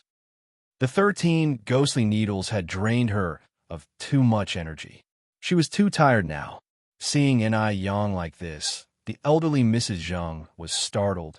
Yang, are you all right? The elderly Mr. Zheng was also deeply frightened and quickly instructed the servants, "Hurry and call the doctor." "No need," Enai Yang rubbed her temples. "Don't call the doctor, I'm fine." "Grandpa, Grandma, you should go in and check on Aunt Suyu." After all, as someone who had been reborn, Enai Yang didn't take this slight fatigue to heart. "Has your aunt awakened?" Mr. Zheng asked. Enai Yang nodded yes. Mr. and Mrs. Zheng, brimming with excitement, hurried into the house. Just then, Zheng Lingling came upstairs from below, and upon hearing this, excitedly said, "Has Aunt Suyu awakened? Oh, Yang, you are really amazing." Zheng Lingling followed Mr. and Mrs. Zheng into the house. Inside, Zheng Suyu had indeed woken up. She was sitting up in bed, her gaze no longer as empty and lifeless as before, but filled with a touch of sadness and sorrow. Mrs. Zheng's eyes instantly turned red. Suyu, you're better now, aren't you? You're back, aren't you?" Zheng Suyu looked at the elderly Mrs. Zheng in front of her, first stunned, then perplexed. "Old lady, who are you?" Mrs. Zheng's eyes widened, unbelievingly staring at Zheng Suyu. "Suyu, don't you remember who I am?" Zheng Suyu shook her head. "And me? Suyu, do you remember who I am?" Mr. Zheng leaned in close to Zheng Suyu. Zheng Suyu stared intently at Mr. Zheng, surprised. "Brother? You're my brother.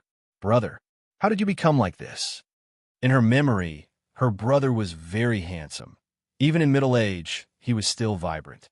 The elderly man in front of her, bent over, his face full of wrinkles, his hair completely white, was vastly different from the brother in her memory. "Suyu." Mr. Zheng could no longer restrain himself and embraced Zheng Suyu. "Brother, what happened to you? Are you sick?" For a moment, Mr. Zheng released Zheng Suyu, his eyes red as he looked at Enai Yang. Yang, what happened to your aunt?" Enai Yang continued. "During the acupuncture, there was a rejection reaction, causing Aunt Suyu to lose her memories of the past 30 years. So, the way she remembers you is still from 30 years ago." Zheng Suyu seemed confused by Enai Yang's words. "Brother, who is she?" "Suyu, this is Tingting's daughter, called Yang, Mr. Zheng said. "Tingting." Zheng Suyu thought for a moment. Wasn't Tingting lost? Has she been found again? Seeing his sister truly recover, Mr. Zheng was overwhelmed with emotion, tears streaming down his face. "We found her, Suyu. We have already found Tingting." Zheng Suyu had just woken up, and everything felt cloudy and unclear. Her past was all very vague, like a dream. Zheng Lingling got closer and said to Zheng Suyu, "Aunt Suyu, do you remember me?" Lingling, I have a daughter named Xianjing. When she was little, you used to hold her often." "Lingling? Lingling." This voice sounded like an incantation, and the scene in front of her began to merge with a scene in her mind. Zheng Suyu's pupils constricted. "Suyu, you finally woke up. Do you remember me?" "I am Jiang Yan." The doctor entered from outside. Zheng Lingling, Jiang Yan. Tears welled up in Zheng Suyu's eyes in that instant. She remembered. She remembered everything. At that moment, Dr. Jiang hugged Zheng Suyu tightly and choked out, "Suyu, you finally woke up?" "Finally woke up. That's wonderful. I knew Yang would definitely find a way to cure you." Zheng Suyu's entire body trembled, as if she had fallen into an ice cellar. Just as Zheng Suyu was about to push Dr. Jiang away, Dr. Jiang held her tightly, his gaze gradually turning cold, and in a very low voice said, "Do you remember that poor child?" "Poor child? What child?" Enai Yang subtly moved her ear and clearly caught this phrase. She knew something was not right with Dr. Jiang. It seemed that the matter would have to start with this child. She must not spook anyone for now. Enai Yang narrowed her eyes, a sharp gleam reflecting in them. Normally, Such a quiet voice would be inaudible to ordinary people. But Ai Yang was no ordinary person. Ever since her rebirth and saving lives, her senses have been several times more acute than those of an average person. After hearing this, Jiangsu's tightly clenched fist gradually relaxed. Her blood seemed to flow backward. She bit her teeth tightly, almost unable to control herself, and muttered with her head down, "I don't remember. I've forgotten you." Dr. Jiang's eyes reddened. "How can you just forget like that?" "Suyu, I am Jiang Yin. You used to call me Xiaoyan. I don't remember." Zheng Suyu pulled the blanket around her and shrank back. "Suyu, take a good look at me." Aunt Suyu patted Dr. Jiang on the shoulder. "Suyu has even forgotten me. It's normal for her to forget you too. As long as she's all right, that's all that matters." Dr. Jiang wiped away his tears, looking at Zheng Suyu. "Aching is right. As long as she's all right, that's what matters. We can think about the rest slowly. I believe one day you will remember me." Next, Aunt Suyu introduced Ai Yang and Zheng Lingling to Zheng Suyu and mentioned the events that had happened over the years in the Zheng family. "Suyu, Ting Ting and her husband Due have gone to her husband's family. I've already sent someone to notify them. They will come back tonight." Zheng Suyu nodded. I would like to rest now. You all should leave."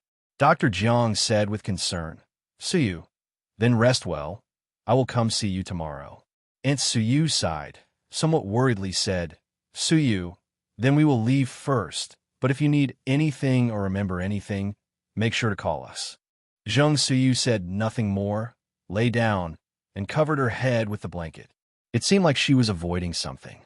After everyone left, Zheng Suyu hid under the blankets, and soon, low sobs could be heard from within the blanket, constrained and oppressive. Downstairs, Dr. Jiang greeted Aunt Suyu with a smile. "Aching, I always said your granddaughter is smart. I treated Suyu for so many years without results, but as soon as Yang Yang stepped in, Suyu woke up."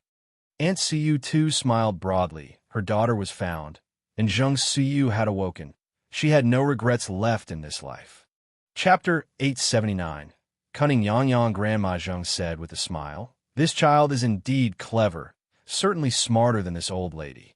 It's our family's good fortune from the past life to have such a wonderful granddaughter."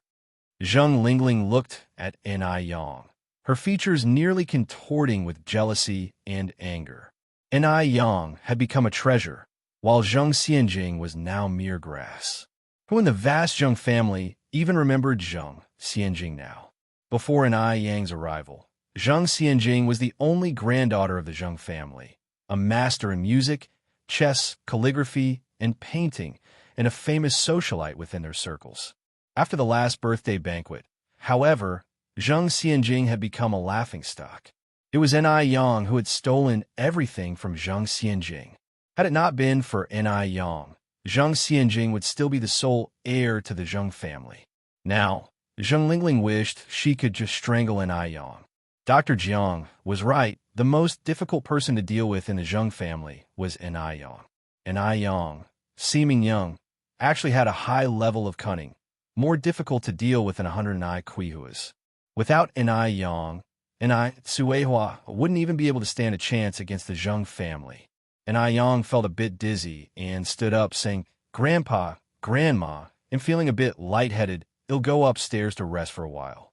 Old Master Zheng hurriedly stood up, saying, "Of course, go ahead, and we'll call you when it's time to eat." Ai Yang nodded and walked upstairs. The 13 ghost needles were very draining, and Ai Yang almost fell asleep as soon as she lay down on the bed. Dr. Jiang didn't stay long at the Zheng families either, chatted with Grandma Zheng for a while, and then left. Just as Dr. Jiang got home, Zheng Lingling and Sun Wu showed up right on her heels. Now that Zheng Suyu had awoken, Zheng Lingling was, of course, anxious. And she wasn't the only anxious one. Sun Wu was too. Sun Wu had lived more than 20 years of good life. And if Zheng Suyu spilled everything, without the big tree of the Zheng family to lean on, what would become of him? Would he have to go back to facing the cold winds of the northwest? Dr. Jiang looked at Zheng Lingling, slightly surprised. "Why are you here?" Zheng Lingling placed her bag on the coffee table. "Aunt Jiang, as you've seen, Aunt Sue's condition is worrying. What do we do now? We can't just sit around and wait for death, can we? Dr. Jiang poured Zheng Lingling a glass of water. We've gotten through many years. What's the rush?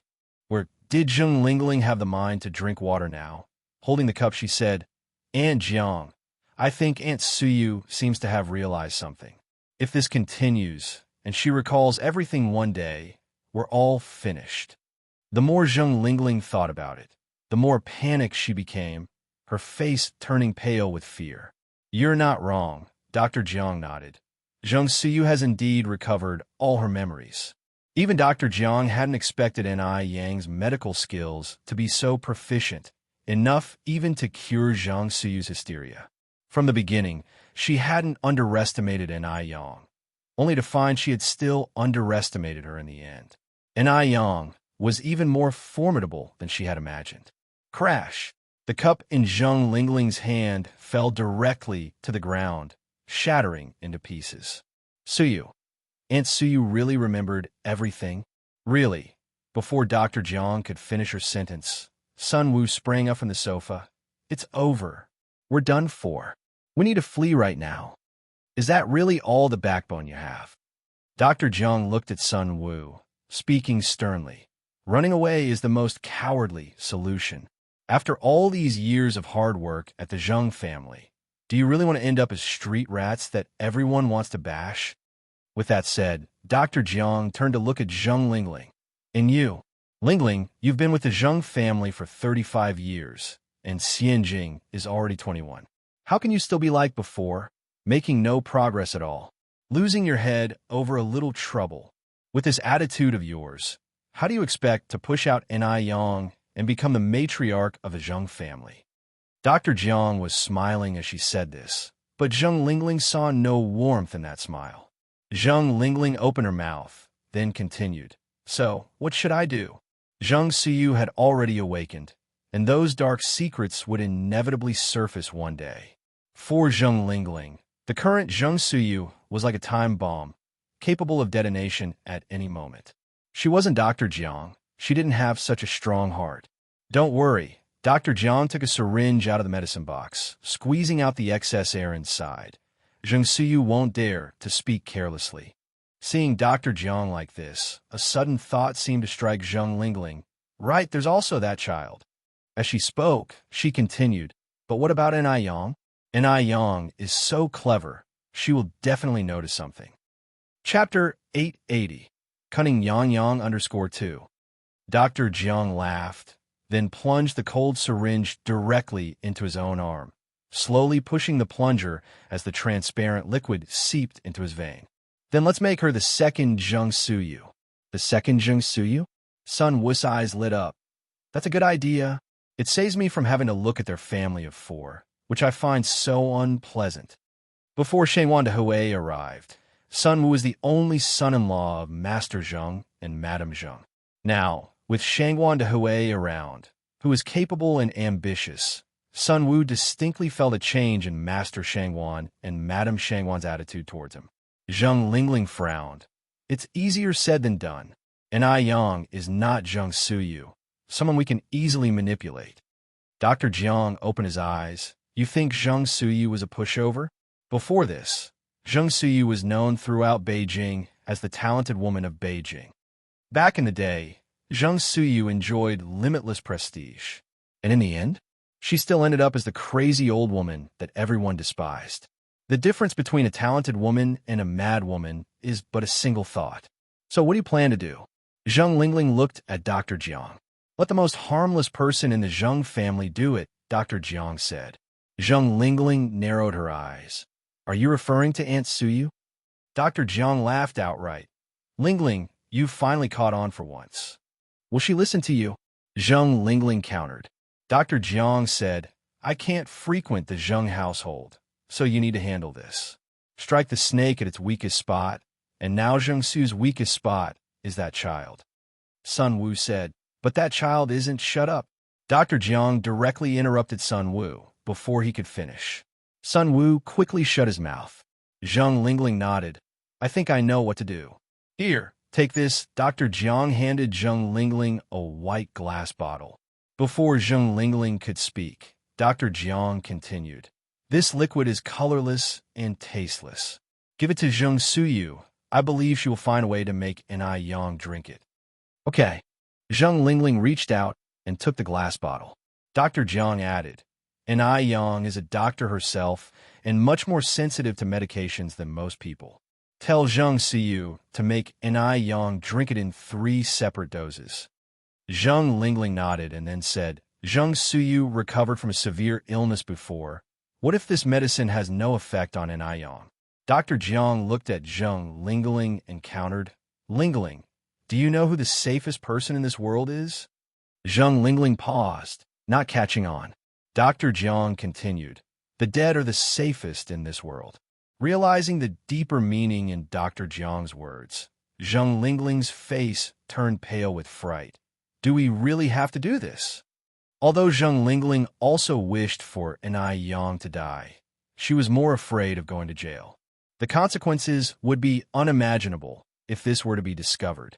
This was also why she had never truly acted against the old Jin couple. Patting Zheng Lingling's shoulder, Dr. Jiang reassured, to prevent an accident like what happened to Zheng Suyu, we have no choice but to do this. Lingling, don't let being too kind become your greatest weakness. If you had been decisive earlier, instead of being indecisive, things wouldn't have ended up like this. Now you only have 2 choices. Either Enai Yang dies, or your whole family perishes. Zheng Lingling was ashen. Sun Wu, usually a docile man, was not afraid at all. Aunt Jiang is right. Lingling, you have always been too indecisive. If we had taken care of those 2 old folks back then, where would Enai Yang, that little wench, get the chance to cause trouble? Zheng Lingling's legs trembled. This way, we will end up in jail. Seeing Zheng Lingling's hesitant demeanor, Dr. Jiang became somewhat irritated. Dr. Jiang snatched the glass bottle from Zheng Lingling's hand. If you are too scared, then let's forget about this. After all, you're not a blood relative of the Zheng family. Let the Zheng fortune go to Zheng Tingting and Enai Yang. Sun Wu quickly interjected, Aunt Jiang, please don't be angry. Lingling is just confused momentarily. Zheng Lingling stood there stunned. With Sun Wu's persuasion, Dr. Jiang's expression finally softened a bit, and then he said, with Zheng Suyu taking the heat up front, what are you afraid of?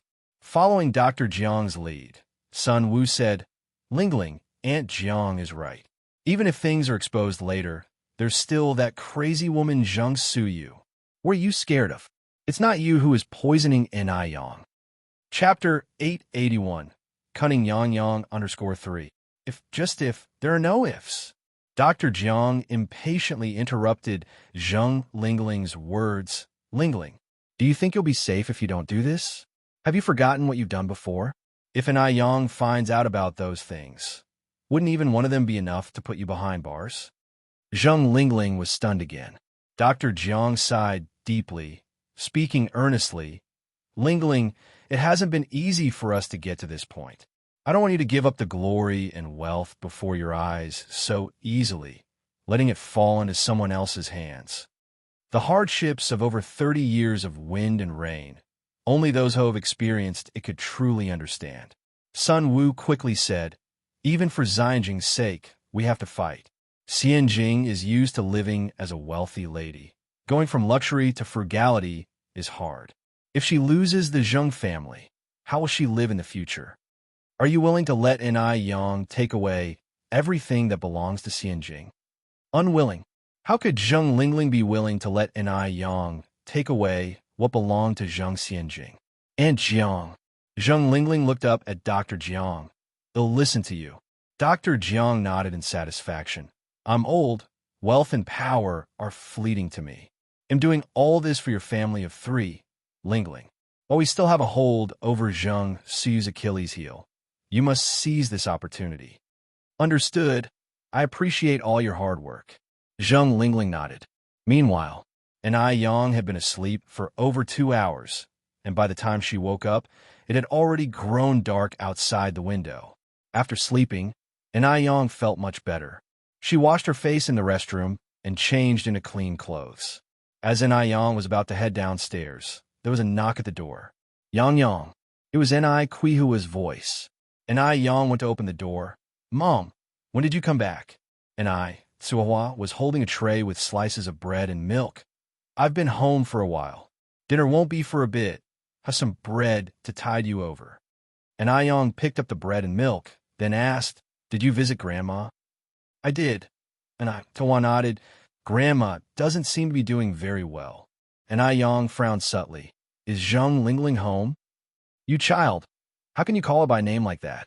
Ni Tsuehua continued. It would sound so bad if others heard it. While Zheng Lingling was indeed acting duplicitously, she hadn't openly made things difficult for Ni Yang. In the eyes of others, she was still a good aunt. If someone overheard Ni Yang calling Zheng Lingling by name, they might misjudge her as an ingrate. Ni Yang knew Ni Quihua's concerns and said with a smile, Don't worry, I was just saying it behind her back. No one will hear. When I got back, I didn't see her. Not just her, Sunwoo wasn't home either. Zhang Siyu had just woken up the second before, and this couple had disappeared right afterward. It was almost impossible not to suspect something. Where did they go? Ni Yang took a sip of milk. I don't know. Ni Tsuehua shook her head. Mom, have you noticed anything strange about Zheng Lingling and Dr. Jiang? Ni Yang continued. What do you mean? Ni Tsuehua asked. Just very strange. Ni Yang finished her last sip of milk, then said, Mom, let's go visit Grandma. Okay. Ni Tsuehua nodded. The mother and daughter left the room and headed toward Zhang Siyu's room. Ni Tsuehua reached out to knock on the door. Aunt Suyu, it's Tingting, may I come in? I'm very tired. Let's talk about it tomorrow. Zhang Siyu's voice came from inside. Ni Tsuehua looked up at Ni Yang. Ni Yang shook her head. Let's leave it for now. It was too soon to rush things with Zhang Siyu just waking up. The mother and daughter headed downstairs. As they descended, they saw Zheng Lingling and Sunwoo returning home with Zheng Xianjing. Seeing Zheng Xianjing, old lady Zheng exclaimed in surprise, Xianjing, weren't you supposed to have classes today? Why have you come back now? I was fetched by my mom and dad, said Zheng Xianjing. I heard Grandma woke up. Is it true? This explained why Zheng Lingling and Sunwoo had vanished as soon as Zheng Siyu woke up. Ni Yang's lips curled subtly. This couple still had some brains. No wonder there's a saying in detective studies. Those who seem the most normal are often the most abnormal. Chapter 882, Cunning Yang Yang _4.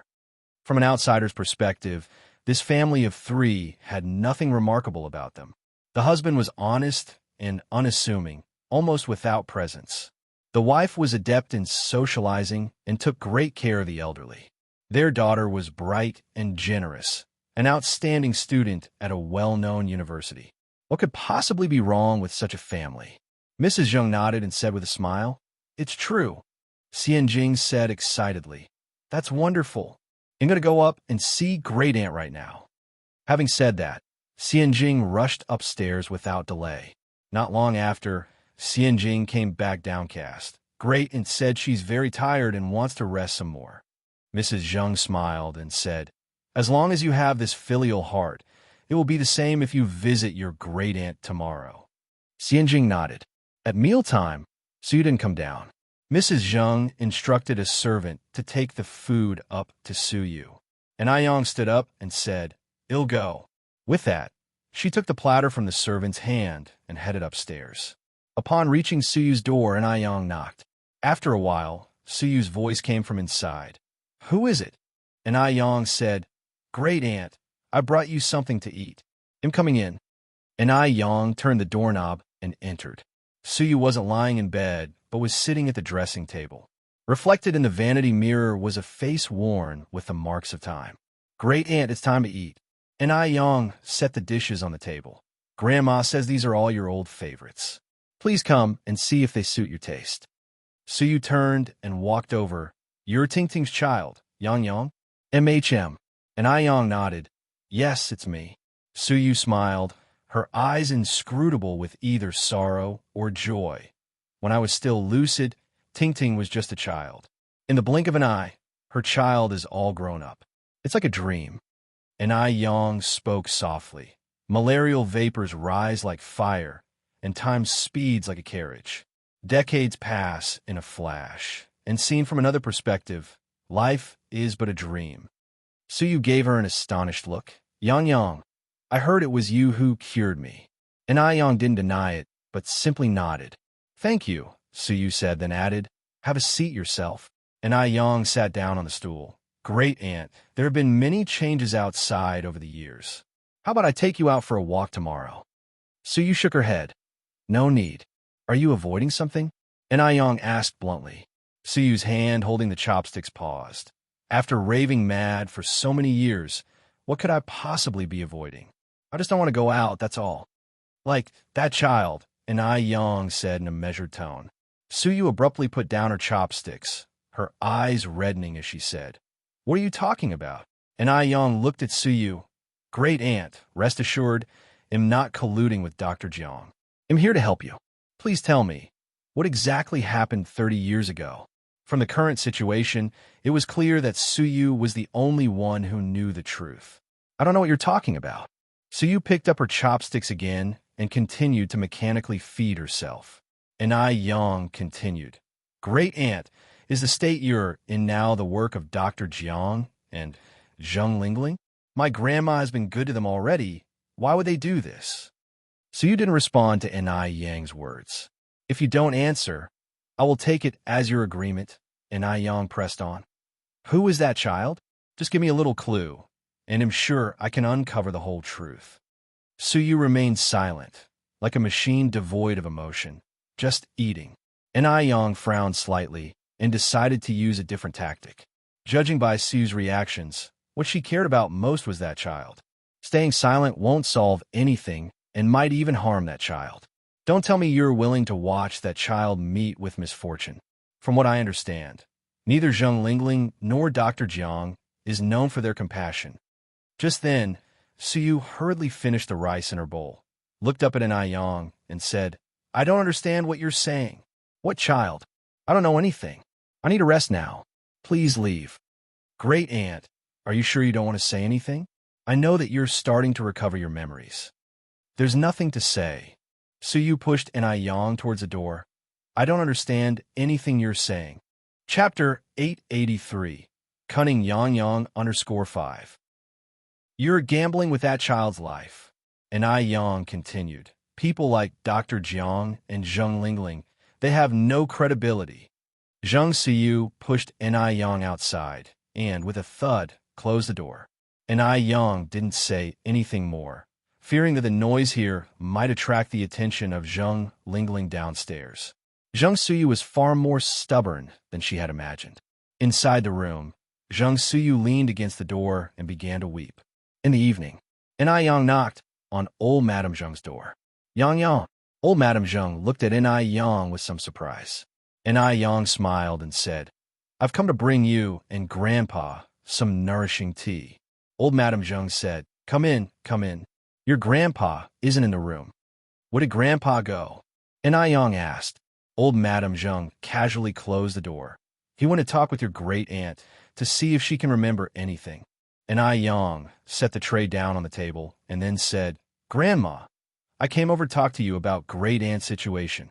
Hearing this, old Madame Zheng became very anxious. What's wrong? Is there something the matter with your great aunt? Enai Yang shook her head. No, don't worry. That's good. Old Madame Zheng sighed in relief. The granddaughter and grandmother sat down on the sofa. Old Madame Zheng took a sip of the nourishing tea and smiled. This tea is good, very refreshing and without a medicinal taste, which I hate the most in teas.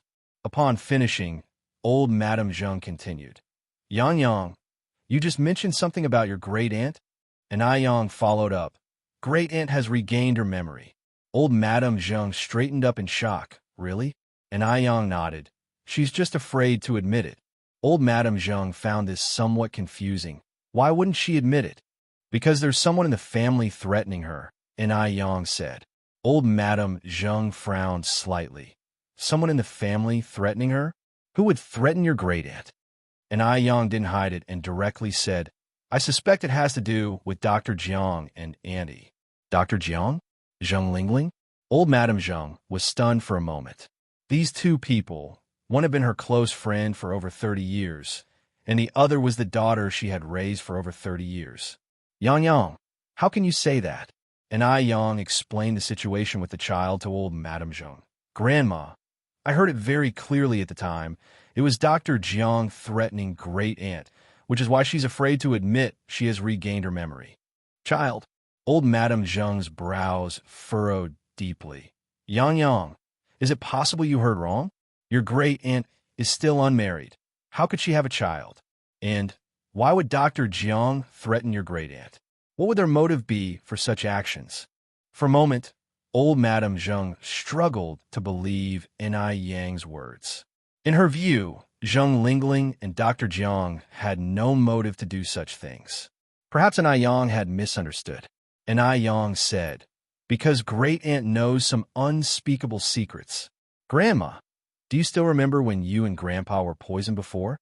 Old Madame Zheng understood the implication of Yang's words. But as he said, it could have also been caused by a reaction between food and medication. She couldn't believe that Zheng Lingling would poison her. Impossible. Zheng Lingling couldn't be that heartless. Over 30 years of mother-daughter affection wasn't fake. In this world, no mother would suspect her own daughter, even if that daughter wasn't her biological child. Grandma, I know you're a very kind person, but your kindness doesn't mean everyone is as kind as you. And Yang continued, some people must be guarded against. Don't you find it strange how you and Grandpa fell before? Dr. Jiang is a doctor. It would be too easy for her to do something without making a sound. Old Madame Zheng sighed and followed up, Yang, I know your aunt can be a bit selfish sometimes, but her nature isn't bad. She's just a bit greedy. She's just covetous of the Zheng family's wealth. Actually, when I suspected that your mother was Ting, I had 2 paternity tests done, and one of them was swapped by your aunt. Although old Madame Zheng hadn't spelled it out, she was well aware. At this moment, old Madame Zheng never imagined that the daughter she viewed as only slightly greedy was the one who would plunge the Zheng family into irrecoverable ruin. Chapter 884, Cunning Yang_6. People die for money, birds die for food. Your aunt feared the Zheng family's estate would all be taken by your mother. I understood this, so I prepare my will early, splitting the Zheng family's estate evenly between your aunt and your mom. Though your aunt is not my biological child, I have never treated her differently. And Yang looked up at Grandma Zheng. Grandma, you are a good mother, but she might not be a good daughter. With that, Yang continued, I even suspect that Aunt Suyu's hysteria might be related to them as well. Having said this much, Yang didn't want to keep hiding things from Grandma Zheng. Lest when the truth emerged, Grandma Zheng couldn't accept the reality. That won't be the case. Grandma Zheng shook her head. Yang, you're not a detective. You must be mistaken. Grandma, how about we make a bet? Yang proposed. A bet on what? Grandma Zheng asked. On whether Dr. Jiang and Aunt Suyu are the masterminds behind this. Yang said every word very seriously. Grandma Zheng smiled. Yang, you're really overthinking. I can vouch for my integrity that Dr. Jiang and your aunt aren't those kinds of people. Yang slightly curled her lips. Grandma, the day when everything becomes clear hasn't come yet. It's too early to say that now. Grandma Zheng looked at Yang. Yang, do you know how many years I've known Dr. Jiang? 35 years. Ever since she came back to Beijing across the Pacific Ocean with your aunt, I knew Dr. Jiang is a good person. And your aunt, I raised her myself. I know very well what kind of person she is. She could never do something so utterly heartless. For a full 35 years, Grandma Zheng couldn't believe that human nature could be so malicious. Nor could she believe that she had 2 wolves in sheep's clothing by her side. With that, Grandma Zheng continued, Yang, as you said, Dr. Jiang is a doctor. If she wanted to do something, it would be so easy. If she and Lingling truly wanted to harm me, your grandfather and I wouldn't be alive today. Yang knew that no amount of talking would be useful at this time. Only when ironclad evidence was presented would Grandma Zheng believe it. Grandma, it's getting late. You should rest early. Yang said, I didn't mean anything else by telling you this. Just wanted you to be cautious around Dr. Jiang and Aunt Suyu. And also my aunt's husband, who seems straightforward and honest. Yet he has an unknown side to him that people don't see. Otherwise, Sun Wu wouldn't have had such a good marital relationship with Zheng Lingling after so many years. All right, I've got it. Grandma Zheng nodded. Yang, they'll take your words to heart. Despite her precautions, Grandma Zheng still couldn't believe that Zheng Lingling and Dr. Jiang were capable of such deeds. Then I'm going to rest now. Grandma Zheng escorted an Yang to the door. In the deep silence of the night, barely perceptible footsteps echoed through the hallway. Then a shadow darted into Aunt Suyu's room. Who's there? Hearing noise, Aunt Suyu turned on the bedside lamp and sat up in bed, looking around warily. Aunt Suyu, it's me. Zheng Lingling approached from the side. Seeing who it was, Aunt Suyu shrank back into her bed. Zheng Lingling curled her lips upwards.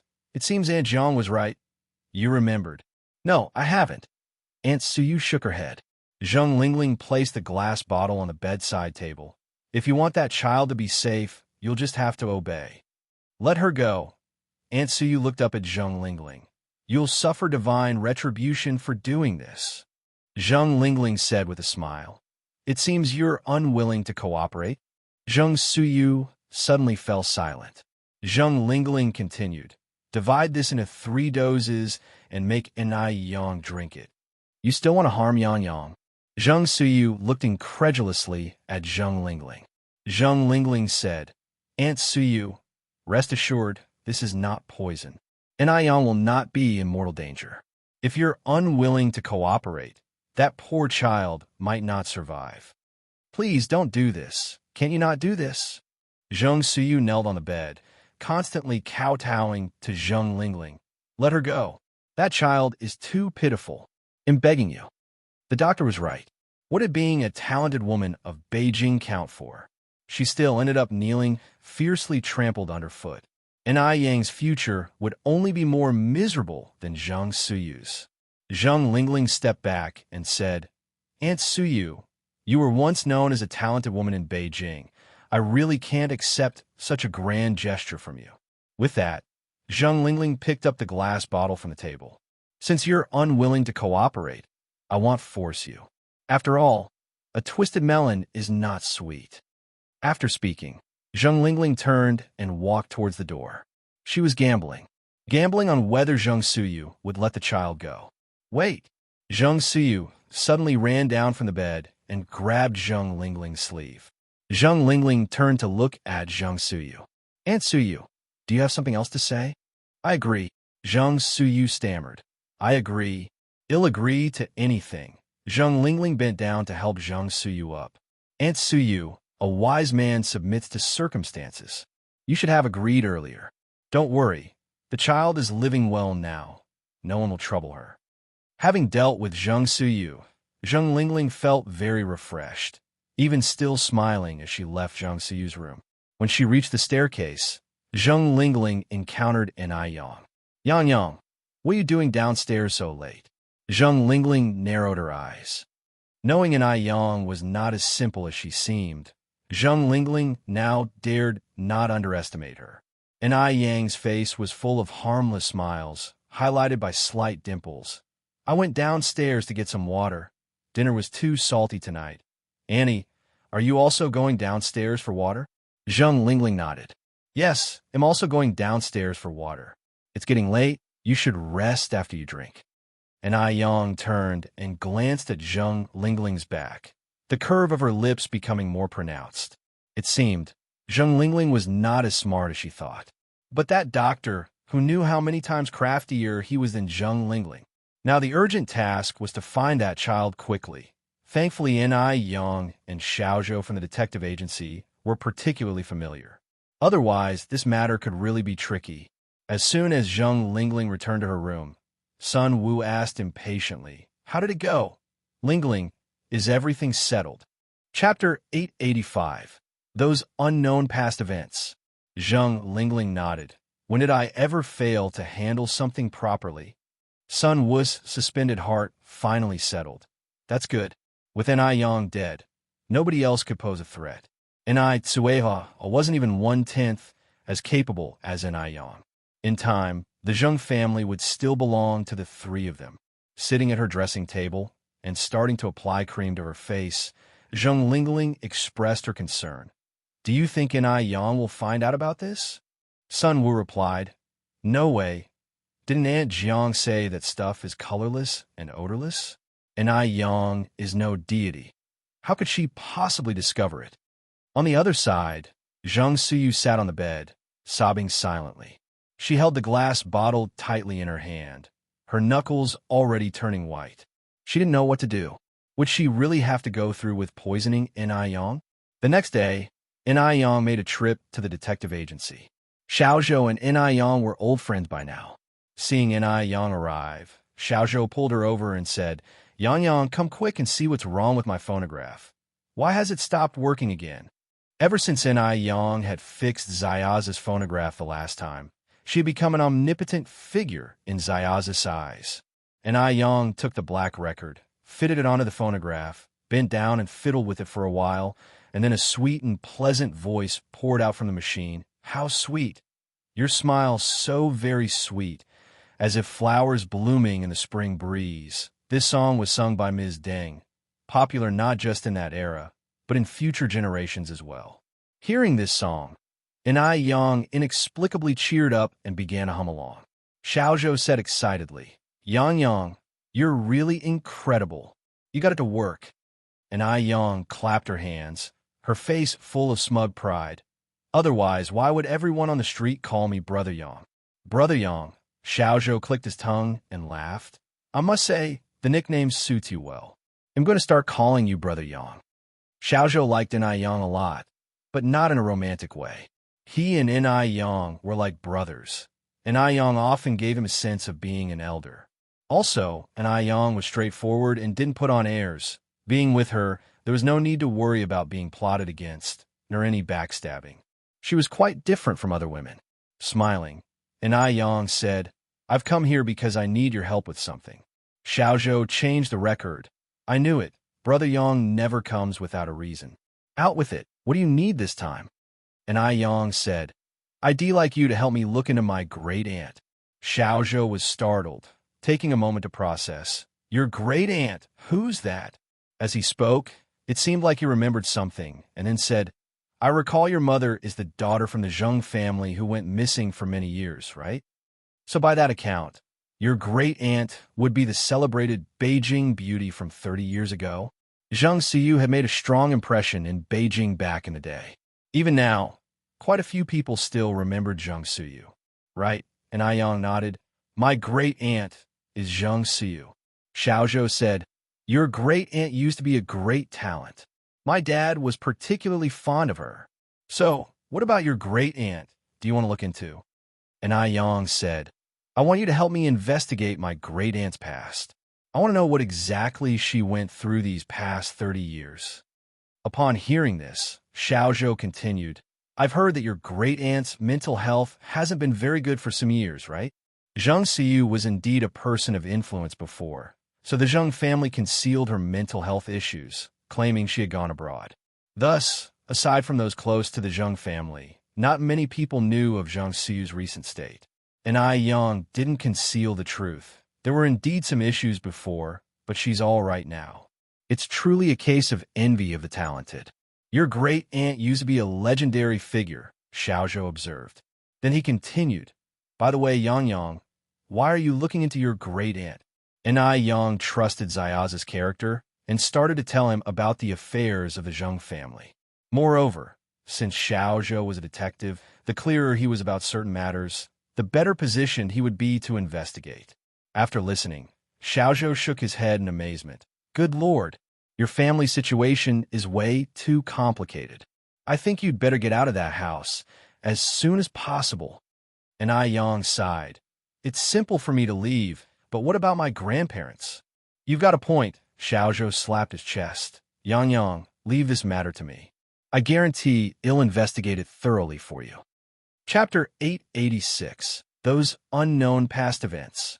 _2. "I trust you." And Yang took out 2 stacks of cash from his bag. "What are you doing?" Xiaozhou said. Down payment, and Aiyang slightly raised his eyebrows. I can't have you working for nothing. Even brothers settle accounts clearly, and Aiyang, although having a good relationship with Xiaozhou, never thought of taking advantage of him. Xiaozhou chuckled. You're reminding me of the first time we met. Back then, when he first met in Aiyang, his initial impression of her was of a very gentle beauty, but when it came to paying, she was as straightforward as a man. She paid the 300 yuan deposit without even frowning. Until now, and Aiyang was still very generous. At that time, Xiaozhou could never have imagined that one day he would become good brothers with Aiyang. And Aiyang looked up and thought for a moment, thinking about it. We've known each other for over 2 years, right? Xiaozhou nodded and sighed. Time really flies. More than 2 years have passed in the blink of an eye. Yes, and Aiyang also seemed somewhat nostalgic. Time goes by too quickly. Xiaozhou then asked, when do you plan on tying the knot with my brother? At first, Xiaozhou wasn't optimistic about Aiyang's relationship with Mo Qixin. Unexpectedly, over the past 2 years, instead of fading, their affection had grown even stronger. And Aiyang said, we'll get it when it naturally happens, no rush for now. My brother will turn 30 after the new year. Xiaozhou was anxious for Mo Qixin. Their classmates from the same year, many of them had already married and had children. It's like you're not considering me as your brother, and Aiyang patted Zayaza's shoulder. Don't worry, your brother and I isn't the kind of person who abandons a relationship. Xiaozhou scratched his head, and Aiyang looked at Xiaozhou, no buts. I remember your classmates with Mo Qixin, right? Instead of worrying about him, you should worry about yourself. Look at you, still single and without even a girlfriend, and you have the nerve to compare with Mo Qixin? Xiaozhou, that hit a nerve. The melody of Little Town Story wafted through the air, and Aiyang continued. Where did you buy this old-school phonograph? The sound quality is pretty good. From a second-hand market, Xiaozhou said. If you like, I can keep an eye out for you. Sounds good. And Aiyang nodded.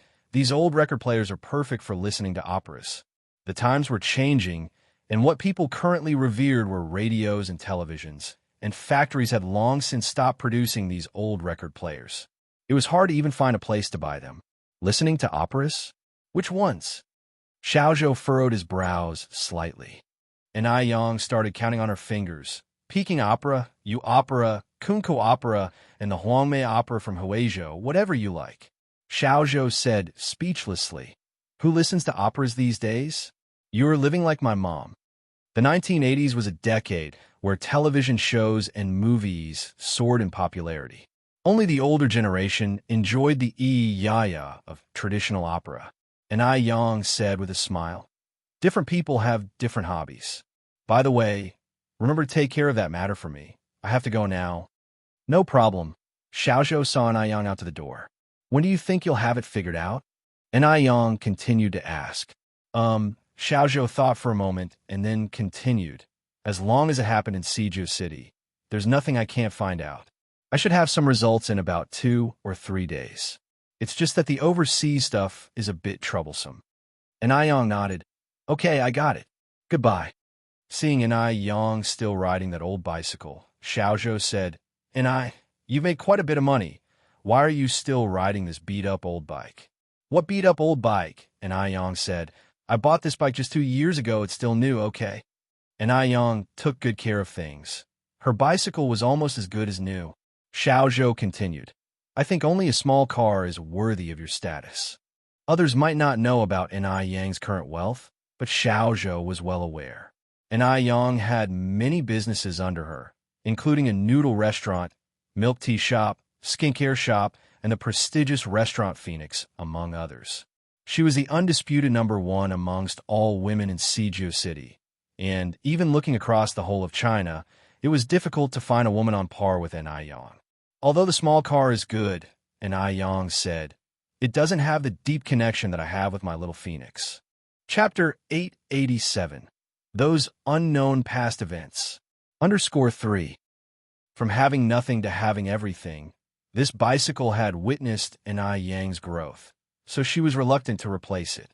Little Phoenix? Xiaozhou was stunned for a moment.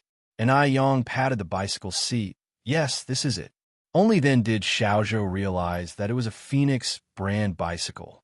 After leaving the detective agency, an Ai Yang went to the bank, withdrew 30,000 yuan, and then rode to Jinghua Village. The cement road in Jinghua Village had been finished. Now cars and agricultural vehicles could drive directly into the village, and during rainy days, the villagers no longer had to worry about the muddied mud road. It had been a long time since she last visited Jinghua Village, and coming here again, she felt an indescribable sense of closeness. As soon as she arrived at the entrance of the village, someone recognized an Ai Yang. Yang Yang is back. An Ai Yang quickly jumped off her bicycle. Aunt Wang. Aunt Wang looked behind an Ai Yang. Yang Yang, your parents and Union didn't come back with you? No. An Ai Yang shook her head. My grandma's place had some issues recently. My parents couldn't come back, and I'm here to settle accounts with everyone. I just happened to run into you. Could you please go back and tell everyone to come to my house to settle the accounts? The raw materials for the ice skin jade skin were all selected from the aloe vera, roses, and portulaca grown by the villagers of Jinghua Village, so Ai Yang settled accounts with everyone every 6 months. Aunt Wang smiled and said, since you're all busy, don't rush back here. We're not waiting on the money. Ai Yang felt a bit embarrassed. We had originally agreed to settle on the 1st of July and the 1st of January, and it's already been over 10 days late. Aunt Wang, they'll head back first. Please have everyone bring their account books to my house. Aunt Wang nodded. Although Ai Yang and Ai Tsuehua had moved to the Zheng family, Ai Chengge still lived here. Ai Chengge was a diligent man. He not only kept his own yard spotlessly clean, but also took great care of Ai Yang's yard. Thus, Ai Yang didn't need to clean up anything upon her return. After a while, there was some noise outside the door. Ai Yang opened the courtyard gate, and it was Grandma Wu. Grandma Wu, please come in. Yang Yang, you haven't eaten yet, have you? Here are some red plums that aren't sour at all. Try them. I've also made a few meat biscuits for you. They're still warm. Grandma Wu's family used to be very poor, often unable to afford a full meal, but ever since Ai Yang arrived in Jinghua Village, their lives had gradually improved. Hearing that Ai Yang had returned, Grandma Wu, without a second thought, picked the last few red plums from the tree and hurriedly made some meat biscuits, fearing that Ai Yang would be hungry. The red plums were what Grandma Wu had reluctantly saved for her grandson, who was studying away from home. Now that Ai Yang was back, everything, including her own grandson, had to step aside. Thank you, Grandma Wu. Ai Yang didn't bother to check if the plums were washed.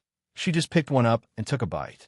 Grandma Wu cheerfully said, You child, why be so formal with Grandma Wu? Are the plums sweet? Sweet. Very sweet. After a while, more and more people gathered in the small courtyard. Everyone was just like Grandma Wu, afraid that Ai Yang might be hungry. One brought dough twists, another brought duck soup. When everyone had arrived, Ai Yang began to settle the accounts. Uncle Lin, your family earned a total of 580 yuan for the first half of the year. See if that's correct. Ai Yang handed Uncle Lin 580 yuan. Uncle Lin chuckled. No need to count. Yang Yang, I trust you. Aunt Zhao, your family's is 526 yuan. Grandma Wu, your family's is 600 yuan. Holding the hefty stacks of cash, everyone was very happy. In the past, when they were still planting rice after paying their taxes, they could barely earn 100 yuan a year, but now they could make 500 to 600 yuan in just half a year, and of that 500 to 600 yuan, they only needed to pay about 10 yuan for taxes. How could they not be happy? Jinghua Village had exactly 50 households. After distributing money to everyone, the 30,000 yuan Ai Yang withdrew was left with just over 100 yuan. After finishing the accounts, Ai Yang took a stroll through the factory at the back. Though she hadn't been in Jinghua Village in these days, the factory had been still operating, having grown from a dozen people to now over 20. Once she confirmed everything was in order, Ai Yang took some grain and oils and other daily necessities over to Grandma Liu's house. Chapter 888. Those Unknown Past Events. _4. Grandma Liu was old, bound by bound feet, and had no descendants. Even buying simple things was a struggle for her, so En-Ai-Yang would regularly deliver staples like grain and oil to her. Grandma Lu was often bored at home alone, but she became overjoyed when she saw En-Ai-Yang. She immediately brought out the best things she had at home to entertain her. En-Ai-Yang had dinner at Grandma Liu's before cycling back to the Zheng family's home. The day passed, and Zheng Suyu's spirits seemed to have lifted. The elderly Madame Zheng sat on the sofa, chatting with her. Zheng Lingling, Sun Wu, and Zheng Xianjing, a family of 3, occupied the opposite couch. Suyu, how about I go out with you tomorrow for a walk? Zheng Suyu shook her head. I don't want to go out. It wasn't that she didn't want to go out, but that she didn't dare to. Before Lingling had said anything, Suyu didn't dare to step outside. It's not good to always be cooped up at home, continued the elderly Madame Zheng. You've been sick for so many years. Aren't you curious about what the outside has become? Zheng Suyu lifted her cup and took a sip of tea, remaining silent. Her eyes, which were not yet muddled, were filled with sorrow. Zheng Lingling nudged Zheng Xianjing with her elbow. Zheng Xianjing immediately understood and said with a smile, Auntie, let my mother and me accompany you for a stroll tomorrow, shall we? Is that okay? Zheng Suyu looked up at Zheng Lingling. Zheng Lingling said, Aunt Suyu, it's rare for Xianjing to show such filial piety. Please indulge her this once. The elderly Madame Zheng added, Suyu, Xianjing is a particularly filial child. Knowing you had regained consciousness, she hurried back from school last night. Don't let her heartfelt effort go unnoticed. Auntie, where are you all planning to go for fun? Take me with you, please. En-Ai-Yang entered from outside. Zheng Lingling glanced subtly at Zheng Suyu. Zheng Suyu immediately said, I don't want to go out these days. Well, I feel like going out will call you to join us. It's more lively with more people. Okay, En-Ai-Yang nodded. The elderly Madame Zheng looked at En-Ai-Yang, continuing, Yang, where have you been? You've come back so late. En-Ai-Yang said, I went back to the village for a bit. Hearing this, Zheng Xianjing cast a disdainful glance at En-Ai-Yang, filled with scorn. Rural folk will always be rural folk, always talking about going back to the village. Even if you dress her in a dragon robe, she doesn't look like a city person. The elderly Madame Zheng nodded. You've been out for quite a time. It's indeed time to check back. How is everything over there? All good. En-Ai-Yang responded with a smile. Don't worry, everything's fine. That's good to hear. Auntie Suyu, have an orange. Zheng Lingling peeled an orange and handed it to Zheng Suyu, passing her a meaningful glance. Zheng Suyu accepted the orange. Thank you, Lingling. Zheng Lingling's face was filled with a smile. Aunt Suyu, you were the person I admired the most when I was little. Why be so formal with me? I remember oranges were your favorite back then. It's kind of Lingling to remember your preferences, the elderly Madame Zheng said with a laugh. With the words En-Ai-Yang had spoken earlier, the elderly Madame Zheng paid special attention to Zheng Lingling that day. Upon her observation, she didn't find anything unusual about Lingling. She was even particularly kind to Zheng Suyu. Such a filial child ought not to be capable of doing such a thing. En-Ai-Yang must have been overthinking it. After eating half the orange, Zheng Suyu looked up at En-Ai-Yang. Yang, I suddenly feel a bit unwell. Can you accompany me upstairs to check? As soon as Zheng Suyu mentioned feeling unwell, the elderly Madame Zheng grew anxious. Suyu, where do you feel uncomfortable? Is it very painful? Zheng Suyu shook her head. It shouldn't be anything serious. Just let Yang take a look. En-Ai-Yang nodded and put down her cup. Then, they'll accompany you to check. All right. En-Ai-Yang supported Zheng Suyu, and they walked upstairs. Upon arriving in Zheng Suyu's room, En-Ai-Yang asked, Annie, where do you feel uncomfortable? Zheng Suyu's complexion was pale, and her gaze somewhat elusive. I have a bit of a headache. Stretch out your hand. We'll take your pulse for you. En-Ai-Yang offered. Okay. Zheng Suyu hesitated and then extended her wrist. En-Ai-Yang placed her hand on Zheng Suyu's wrist, focusing as she felt for the pulse. It was clear. Zheng Suyu was feigning illness. But En-Ai-Yang didn't expose her and instead said, Auntie, it's normal to have some headache after a major illness. A good sleep should fix it. If it becomes unbearable, though, I can also prescribe you some painkillers. Chapter 889. Those Unknown Past Events. _5. No need. Fearing that Ni Yang might discover something, Zheng Suyu quickly withdrew her wrist. Ni Yang continued, Granny, do you remember anything now? Nothing. Zheng Suyu shook her head. Ni Yang said, Granny, since I have the ability to restore you to normal, I also have the ability to save that child. Don't you trust me? Zheng Suyu shook her head again. I don't understand what you're talking about. It wasn't a matter of mistrust. It was a fear to trust. How old was Ni Yang? She was only 19. Who were Zheng Lingling and Dr. Jiang? Could a young girl like Ni Yang really outwit Zheng Lingling and Dr. Jiang? Ni Yang let out a soft sigh. Granny, do you think you'll regret your decision today in the future? Zheng Suyu didn't speak. There was a moment of silence. Then Zheng Suyu continued. Yang, you must be thirsty, right? I'll go get you some water to drink. Thank you, Granny. Ni Yang nodded. Since Zheng Suyu was unwilling to cooperate with her, then she would have to accommodate Zheng Suyu. Zheng Suyu went to the table to pour water, perhaps not even realizing herself that her hand was shaking the whole time. She didn't want it to be this way, but she had no choice. Zheng Lingling had said it wasn't poison and it wouldn't endanger Ni Yang's life. Yang, drink this water. Zheng Suyu handed the glass to Ni Yang. Ni Yang took the glass. Thank you, Granny. As the words fell, she pretended she was about to drink the water. Zheng Suyu was startled and hurriedly said, Wait a moment. What's the matter, Granny? Ni Yang looked up at Zheng Suyu. Zheng Suyu swallowed hard, her eyes and eyebrows filled with unease. She had never done anything to afflict her conscience in her life.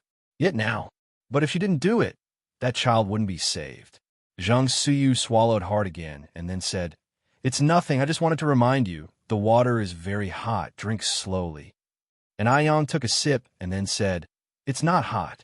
Zheng Suyu watched as Ni Yang drank the entire cup of water, wanting to stop her several times, but unable to open her mouth. After finishing the water, Ni Yang yawned. It's so strange. Why am I so sleepy tonight? Granny, I won't disturb you any longer. I'm going to rest. Okay. Zheng Suyu stood up to see Ni Yang out. After seeing Ni Yang off, Zheng Suyu breathed a sigh of relief. Zheng Xianjing and Zheng Lingling stood at the railing upstairs on the opposite building, watching Ni Yang come out of Zheng Suyu's room, and curiously said, Mom, do you think that crazy woman succeeded?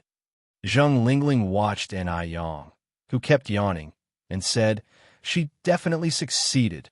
Your grandma Jiang said, after taking this medicine, the most obvious reaction is feeling sleepy and yawning. Zheng Xianjing's mouth curled into a smug arc. This is perfect. No more having to see that wretched woman.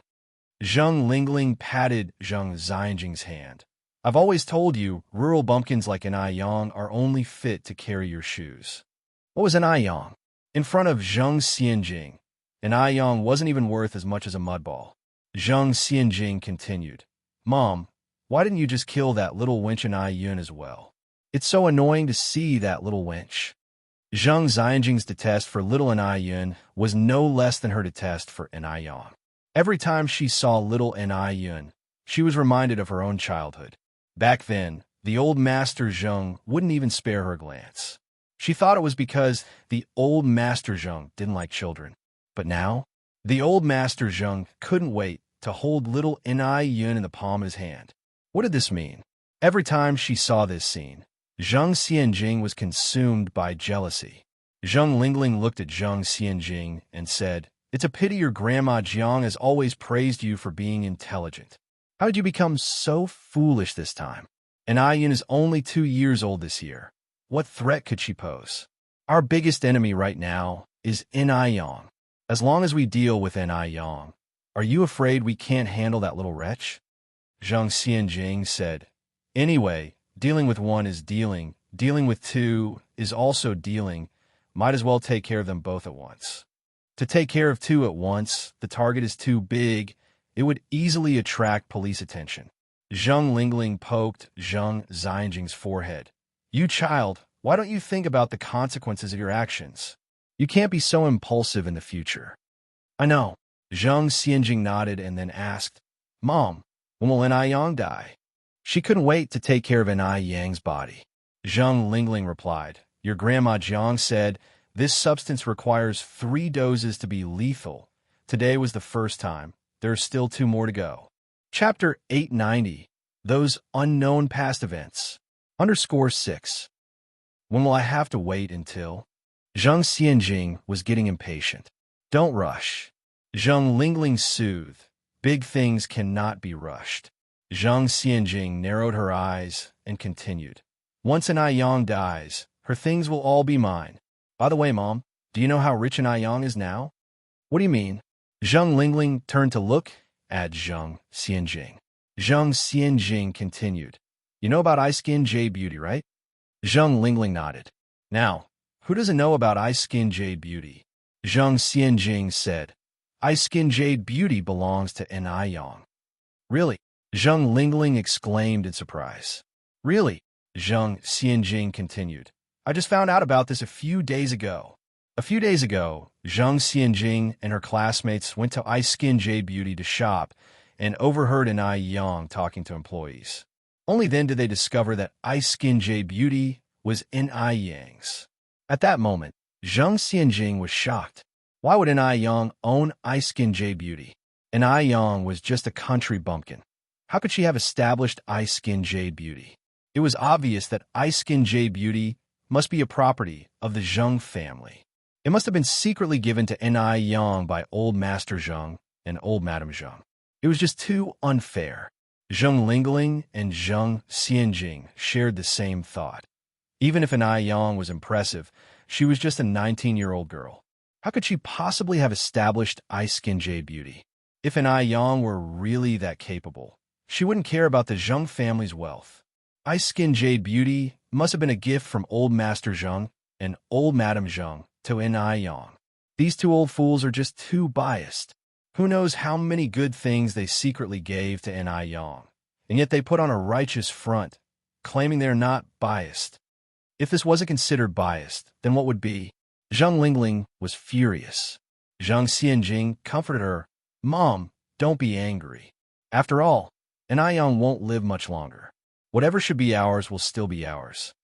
Zhang Lingling nodded. That little bitch deserves to die. Weary from yawning, Enai Yang returned to her room, and immediately after closing the door, her expression turned cold and sharp. Zhang Siyu's reaction was beyond her expectations. It seemed that the child was very important to Zhang Siyu.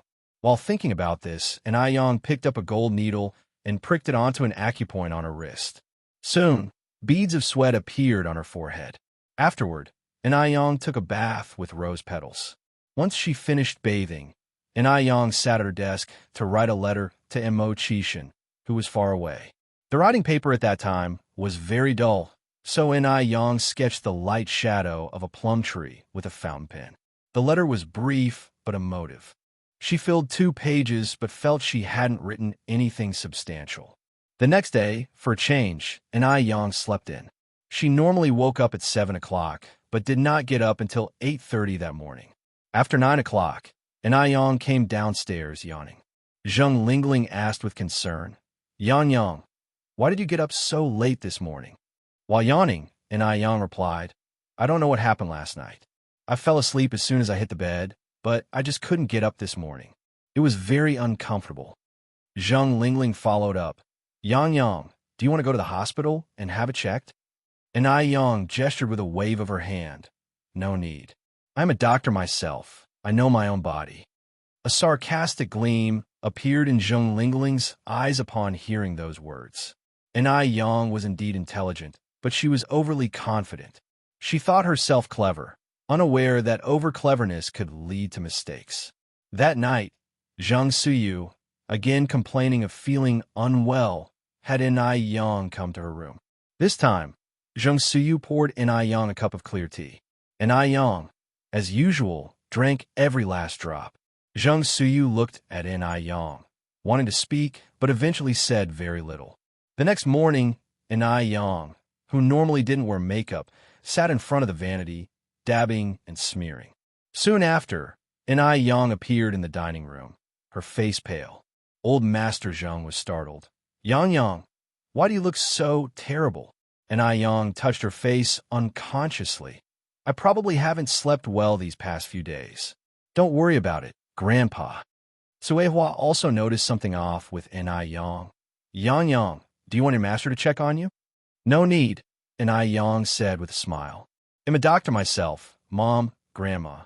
You don't have to worry. Shangguan Due put down his chopsticks. There's a saying, a doctor who treats himself has a fool for a patient. Yang, I think you should let your master take a look. It's really nothing, Enai Yang waved her hands. Grandma Zheng said worriedly. Yang, do you feel uncomfortable anywhere? If you don't want to visit your master, we can ask Dr. Jiang to come over and check on you. Looking at the room, full of people concerned for Enai Yang, Zheng Xianjing wished she could smash the vegetables in her bowl. She would let this despicable woman be pleased for a bit longer, since she was soon to meet the king of hell. Enai Yang helplessly said, Grandpa, Grandma, Dad, Mom, I'm really fine. You don't need to be so worried. After the meal, leaving the Zheng family, Enai Yang took the letter she had written the night before and mailed it at the post office. Leaving the post office, Enai Yang made a trip to the detective agency. Xiaozhou was extremely efficient. In just 3 days, he had thoroughly gathered the past of Zheng Suyu. Enai Yang benefited greatly from this trip. Thank you so much. Xiaozhou raised his hand. If we're brothers, then don't mention it. But speaking of which, your grandmother really surprised me. I hadn't expected that she. Enai Yang tucked the information in her bag and sighed. She's also a pitiable person. How come you look so pale? Xiaozhou just then noticed that something was off with Enai Yang's face. Enai Yang nonchalantly replied, It's a minor issue. I tell I'll be fine in a few days. Leaving the detective agency, remembering Mo Kishin's request, Enai Yang then went to see Master Du. Unusually, Master Du wasn't chanting in the Buddha Hall today. When Enai Yang arrived, Master Du was sitting in the study room, holding black and white pieces, playing against himself. Even more amazing was that the black and white pieces were evenly matched, unable to determine a winner. Enai Yang didn't disturb him, but instead wandered around the study, planning to pick a book to read. While searching for a book, Enai Yang unexpectedly discovered that Master Du had a habit of collecting newspapers. From 50 years ago to this morning's issue. And all of them were about murder cases. Enai Yang wasn't interested in murder cases, but her eyes caught a line of text, and she pulled out that newspaper. Suzhou City Evening News. Yesterday morning, an unidentified infant girl's body was found on the riverbank near the ferry crossing. Chapter 891. She died. The newspaper date was from a summer 25 years ago. August 9th. At that time, newspapers were still black and white because there was no PS mosaic technology, so one could clearly see the infant girl's features and clothes. The infant girl even wore 2 golden bracelets. From this, it could be deduced that the infant came from a wealthy family. Enai Yang slightly furrowed her brows, folded up the newspaper, and looked back at Du. Brother Du, may I borrow this newspaper for a moment? Du didn't directly answer Enai Yang's request, but said instead, Come here for a moment. Enai Yang walked over. Du looked down at the chess game, which had reached a deadlock, his brow furrowed deeply. What do you think the black piece should do next? On the chessboard, the black and white pieces were equally matched, each not willing to concede a step, clearly having reached a mutually destructive scenario. Du was truly a mystical person, playing against himself and still managing to create such a situation. Enai Yang leaned slightly forward, a strand of black hair slipping from beside her ear. Her pale fingertips picked up a sparkling, translucent black piece, obsidian shining under the light, accentuating her already fair fingertips, at that moment resembling top-grade mutton fat jade, as she placed the piece in the center of the board. Just one move. The situation on the board shifted instantly, finding new hope when all seemed lost. A flash of surprise flickered in Du's eyes. Then he raised his hand and placed a white piece. What had been a hopeful situation reversed in an instant. Life was like chess, and chess mirrored life. and Ai Yong lightly curled her lips, casually picking up a black piece and gently tapping it onto the board. Click! The sound of the obsidian piece falling onto the jade chessboard was particularly pleasant. You've lost, and Ai Yong lightly lifted her gaze. Du sighed. Yes, I've lost. He had pondered over the game for a long time, thinking it unsolvable, yet Ai Yong resolved it with merely 2 pieces. It was uncertain whether he was too foolish or if Ai Yong was too clever. This is what they call the observer sees clearer. By the way, may I borrow this newspaper for a few days? Ai Yong lifted the newspaper in her hand. Du had asked what she needed it for, then slightly nodded. Take it. Thank you. Ai Yong continued, believing in Buddhism, chanting scriptures, raising birds, collecting newspapers. Brother Du, your hobbies are quite extensive. Overpraised, Du replied in a tone lacking emotion.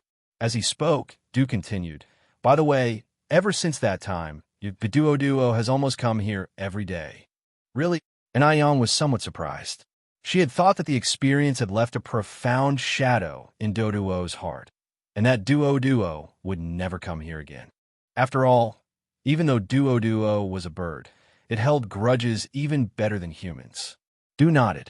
The weather's nice outside today, not too hot, and there's a breeze. Would you like to go out for a walk? When Ai Yong arrived, she heard from the butler that Du hadn't left his house in several days. Du lifted his head and glanced outside. Then let's stroll in the garden. Ai Yong tucked the newspaper in her bag. Sounds good. The two of them walked out one after the other. At this season, the garden was bursting with flowers, the gentle breeze carrying wafts of floral scent, making for a refreshing walk among the blooming flowers. After a round, Ai Yong felt something was missing. Where's Sister Jiao Jiao? Usually, when she visited de Ming Xian, Du Jiao Jiao would always be present. She might be in her room, Du suggested. At the same time, the assistant following Du quietly slipped away. Oh, Ai Yong nodded slightly. Just then, a black shadow flew over from a distance. Yang. Ai Yong looked up and smiled. Duo. Yang.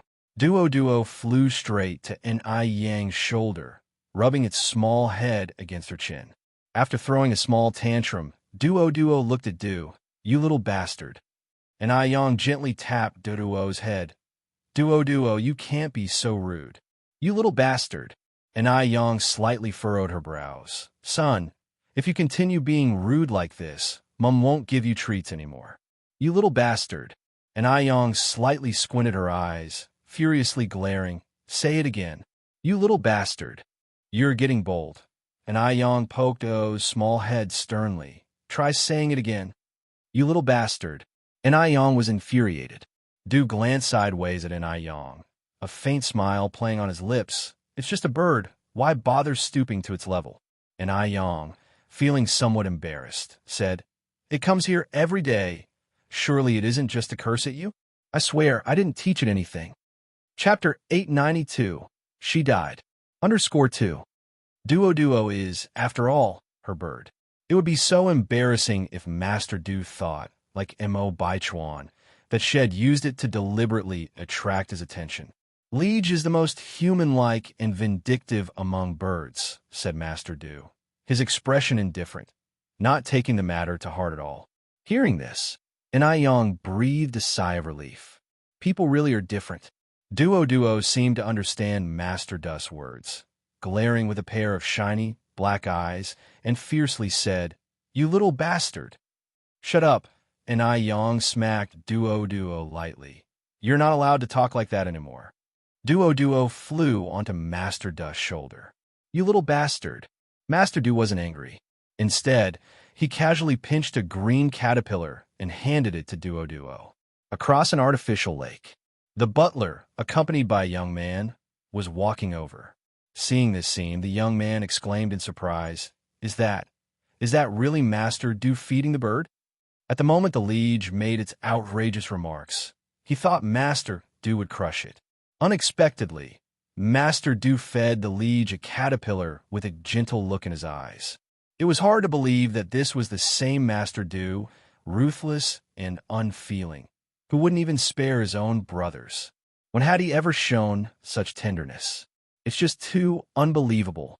Could it be that he was hallucinating? The butler nodded. You're not seeing things. The young man went on to ask, Who is that young lady? She is Mr. Paget's girlfriend, Miss and I, the butler answered. The young man nodded and asked uncertainly, Butler, did the liege just call Master Do a little bastard? The butler calmly nodded. You heard correctly. The young man swallowed hard. Whose bird is that, liege? Miss N.I.S., said the butler. The young man stealthily pinched the inside of his thigh. Ouch! It really hurt. He wasn't dreaming. The young man hurriedly stopped and said, Butler Lin, I suddenly remembered I have some matters to deal with. I'll visit Master Do another day. After speaking, he left as though fleeing. He didn't dare to provoke Master Do at this time. Butler Lin watched the young man's retreating figure, shrugged helplessly. The sun was getting bigger and hotter. Standing under the shade of trees, Master Do played with the bird in the cage, while Inai Yang sat at the stone table under the pavilion, eating sunflower seeds. A breeze blew over the artificial lake, causing the lotus flowers and leaves to sway left and right. The beautiful koi fish swam underneath the leaves. Squinting at the artificial lake, Inai Yang's long lashes cast a light shadow on her eyelids. As if thinking of something, a faint smile played on her lips. Just then, Du Jiaojiao came running from a distance. Yang Yang, Sister Jiaojiao. Inai Yang stood up and waved to Du Jiaojiao.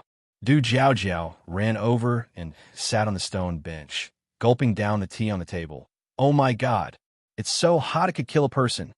Inai Yang picked up a fan and fanned her. Actually, today's temperature isn't that high, the highest being only 30 degrees.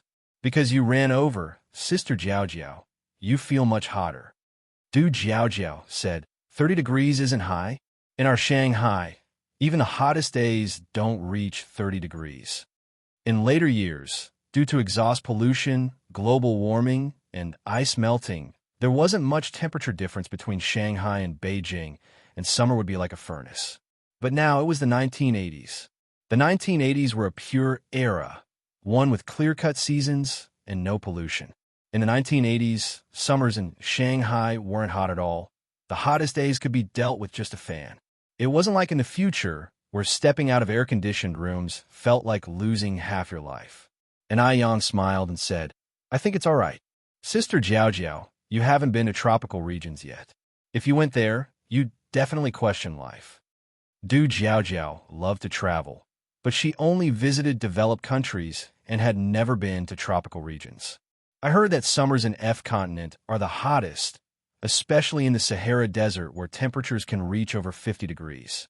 I don't know how people there survive, Du Jiaojiao said, fanning herself with one hand while pouring tea with the other. Anyway, I couldn't stand it. Then Du Jiaojiao added, Yang Yang, why did you come alone? Where's Peiji? Peiji? Inai Yang was momentarily stunned before she realized that Du Jiaojiao was referring to Mo Qishan.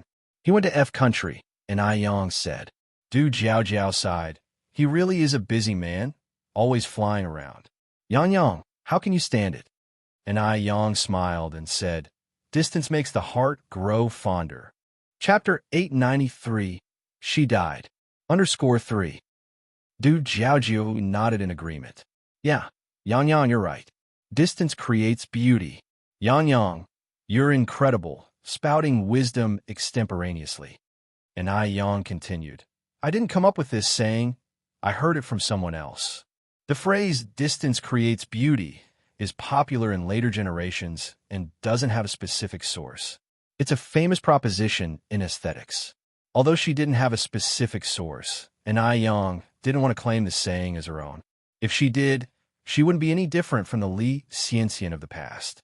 Du Jiaojiao scratched her head. But I've never heard anyone else say it before. And Yang added, out of sight, out of mind. Isn't that how the saying goes? I just happen to have a good memory and have kept it in mind till now. Du Jiaojiao nodded. Whoever came up with that saying must be impressive. I think so, too, and Yang agreed. Du Jiaojiao still felt hot and turned to look at the artificial lake filled with lotus flowers. She said, Yang Yang, let's go down and pick some lotus seeds. They're really sweet right now. They could also cool off under the lotus leaves. The artificial lake was quite large, but not very deep, with the deepest part just a little above the knees. Yang looked at the artificial lake and then at the several wild ducks under the lotus leaves. There are leeches in this mud, right? Yang wasn't afraid of snakes or mice, but she had a fear of sticky leeches and slugs.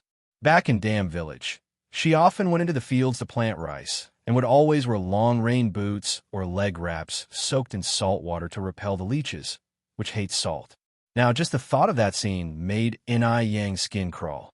After hesitating, Yang said, "I don't want to go down, Sister Jiao Jiao. We'll just watch you from here." Du Yi, who was nearby, raised an eyebrow slightly. "I'm surprised there's something you're afraid of." To this day, Du Yi couldn't forget the sight of Yang swallowing a snake gall.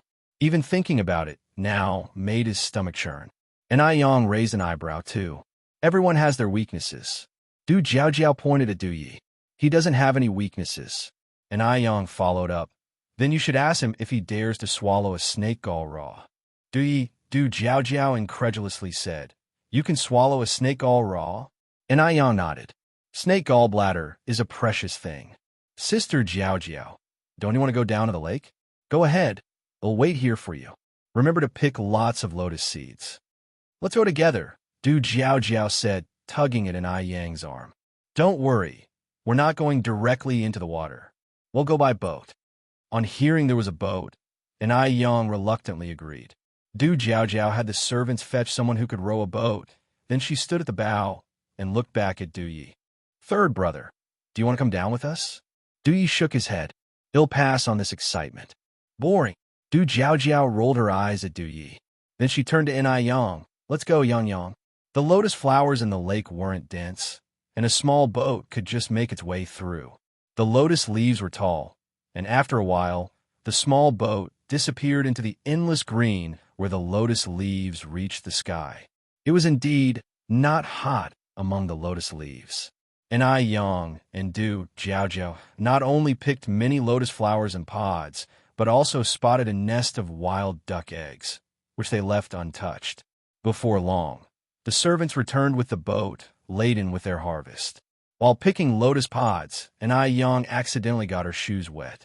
Thankfully, it was summer, so she took off her shoes, rolled up her trouser legs a bit below the knees, revealing a stretch of fair and lovely calves that stood out strikingly amid the green lotus leaves. She was now very glad she hadn't worn a cheongsam today. Otherwise, it would have been awkward. Seeing Yang taking off her shoes to wash her feet at the bow, Du Jiao also sat down and took off her shoes. Shielded by the lotus leaves and with the lake water cool and refreshing, it was extremely comfortable. Du Jiao sighed. "This is so comfortable." "Hey, race a lotus seed for you." Yang handed a peeled lotus seed to Du Jiao. "Thank you." Du Jiao expressed her gratitude. The fresh lotus seeds were very sweet but not heavy, quite refreshing. "So delicious." Yang nodded. "Indeed they are." There's always a lot to talk about when two young girls get together. Although Du Jiao was already in her 30s this year, her spirit remained youthful. Feeling hot, Du Jiao had the servants row the boat around the lake several times before heading back. Before going ashore, Yang put on her shoes and let down her trouser legs. Chapter 894. She died. _4. She held a large bundle of lotus flowers and pods, standing at the bow of the boat, just like a lotus fairy stepping out of a painting, gracefully poised. Once ashore, Yang and Du Jiao sat together eating lotus seeds for a while before Yang proposed saying goodbye. "Brother Du, Sister Jiao, I have to leave now," Yang said, then turned to Grandpa Du. "You should come out more when you're free. Getting more sunlight not only reduces the chance of catching a cold and boosts immunity, but also protects vascular health." "Okay." Grandpa Du nodded. Duo, I'm heading back," Yang waved at Duo.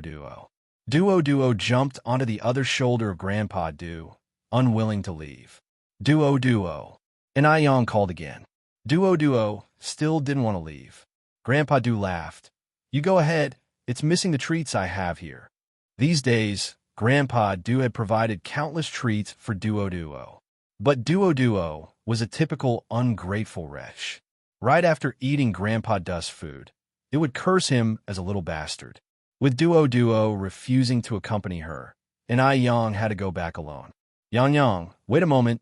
Du Jiao grabbed a handful of lotus flowers and pods and chased after Yang. What is it, Sister Jiao? And Yang turned around. Du Jiao stuffed the lotus flowers and pods into Yang's hands. Take these. Thank you. What are you thanking me for? You picked them yourself. I'm just presenting Buddha with borrowed flowers. Du Jiao smiled. Sister Jiao, then he'll leave first. And Yang shook the lotus flowers and pods in her hand. Okay. Du Jiao waved to her. Watching Yang's retreating figure, Du Jiao sighed. Ah, to be young is wonderful. Grandpa Du glanced at Du Jiao. You are not old either. I'm already 36. Du Jiao shot Grandpa Du a look. Then Du Jiao added, I feel something was off with Yang today. Did you see? Her face was quite pale, but thankfully, she seemed to be in good spirits. I didn't notice, Grandpa Du said whilst feeding a worm to Duo. Du Jiao looked at Grandpa Du, then asked, What do you think about Yang? She's fine. Grandpa Du replied indifferently. And do you think she's pretty? Grandpa Du kept his expression neutral, nodding slightly. Du Jiao narrowed her eyes. Do you have a crush on Yang? Grandpa Du fed another worm to Duo. Older sister, you're already 36 this year. Can't you stop making me feel like you're only 6? You're 6. Du Jiao fluffed up like an angry rooster. Your whole family is 6. Grandpa Du laughed. That includes you too. Du Jiao was momentarily speechless. Then she said, I read a book today that said every person experiences emotions and youthful infatuations. With someone as outstanding as Yang, I really want to know what kind of fairy you would fall for. She was really curious about what kind of person Grandpa Du would marry in the future. It's regrettable, but you probably won't see it in this lifetime, Grandpa Du said calmly. Du Jiao continued. Yang is so pretty. If I were a man, I would definitely like her without hesitation. Grandpa Du looked at Du Jiao. And Yang is Peiji's girlfriend. I advise you to drop that idea. A friend's wife should not be coveted. Du Jiao shrugged. I'm speaking hypothetically. I'm not a man. If I were, I would certainly act decisively. Maybe in your next life. Grandpa Du looked at Du Jiao, his expression serious yet gentle. You might have a chance then. Du Jiao helplessly shook her head. It's so boring to talk with someone like you. I'm going back to my room now. After leaving Grandpa Du, Yang went to see Xiaozhou. Xiaozhou, surprised, took the newspaper and asked, Where did you find such an antique? This is a 25-year-old newspaper. Even Xiaozhou, being a detective, might not be able to find one. And Yang said, I have a friend who likes collecting newspapers. Can you please help me check something? Sure, Xiaozhou nodded. No problem. When she returned to the Zheng family's home, it was already past 6 in the evening. Today, being Monday, Suihua and Shangwan Dehui were sitting in the living room with little Yun chatting with Zheng Suyu. 3 days had passed, and Zheng Suyu seemed to have improved quite a bit. Chapter 895. She died. _5. Moreover, she was very fond of little Yun. She always held little Yun in her arms. Little Yun, do you want to eat an orange? No. Little Yun shook her head. And Granny, I want to eat candy, red strawberry candy. Okay. Zheng Suyu smiled and said, Aunt Granny will peel it for you. Little Yun, like all children, was addicted to sugar, resulting in some bad teeth. She was trying to quit sugar recently. Just as Suihua was about to stop her, Shangwan Doi raised his hand to press down Kuihua's hand, whispering, Aunt Suyu loves children too. One little piece of candy won't hurt. Later tonight, let her brush her teeth. Okay then. Suihua nodded her head. Seeing that her parents had no reaction, little Yun boldly said, Aunt Granny, I want one more candy. Sure, Zheng Suyu said with a beaming smile. Our little Yun can have as much candy as she wants. Aunt Granny, you are so nice. Little Yun kissed Zheng Suyu, then asked, Aunt Granny, will you take me to the street tomorrow to buy candied hawthorn, please? Just then, a soft voice rang out nearby. How about I make you a stir-fried bamboo shoots with shredded pork right now? Little Yun was startled and quickly said, Sister is back. Sister, I was just joking with Aunt Granny. I don't like candied hawthorn at all. They are spicy, not tasty. Not tasty at all. The person who spoke was indeed Yong.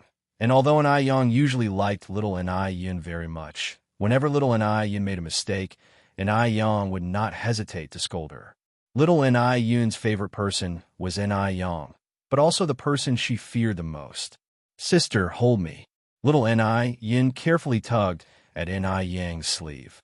Yong let out a soft chuckle, then said, You're not allowed to eat candy in the future, otherwise you won't be able to keep your teeth. Sister is feeling a bit unwell today, so I can't hold you.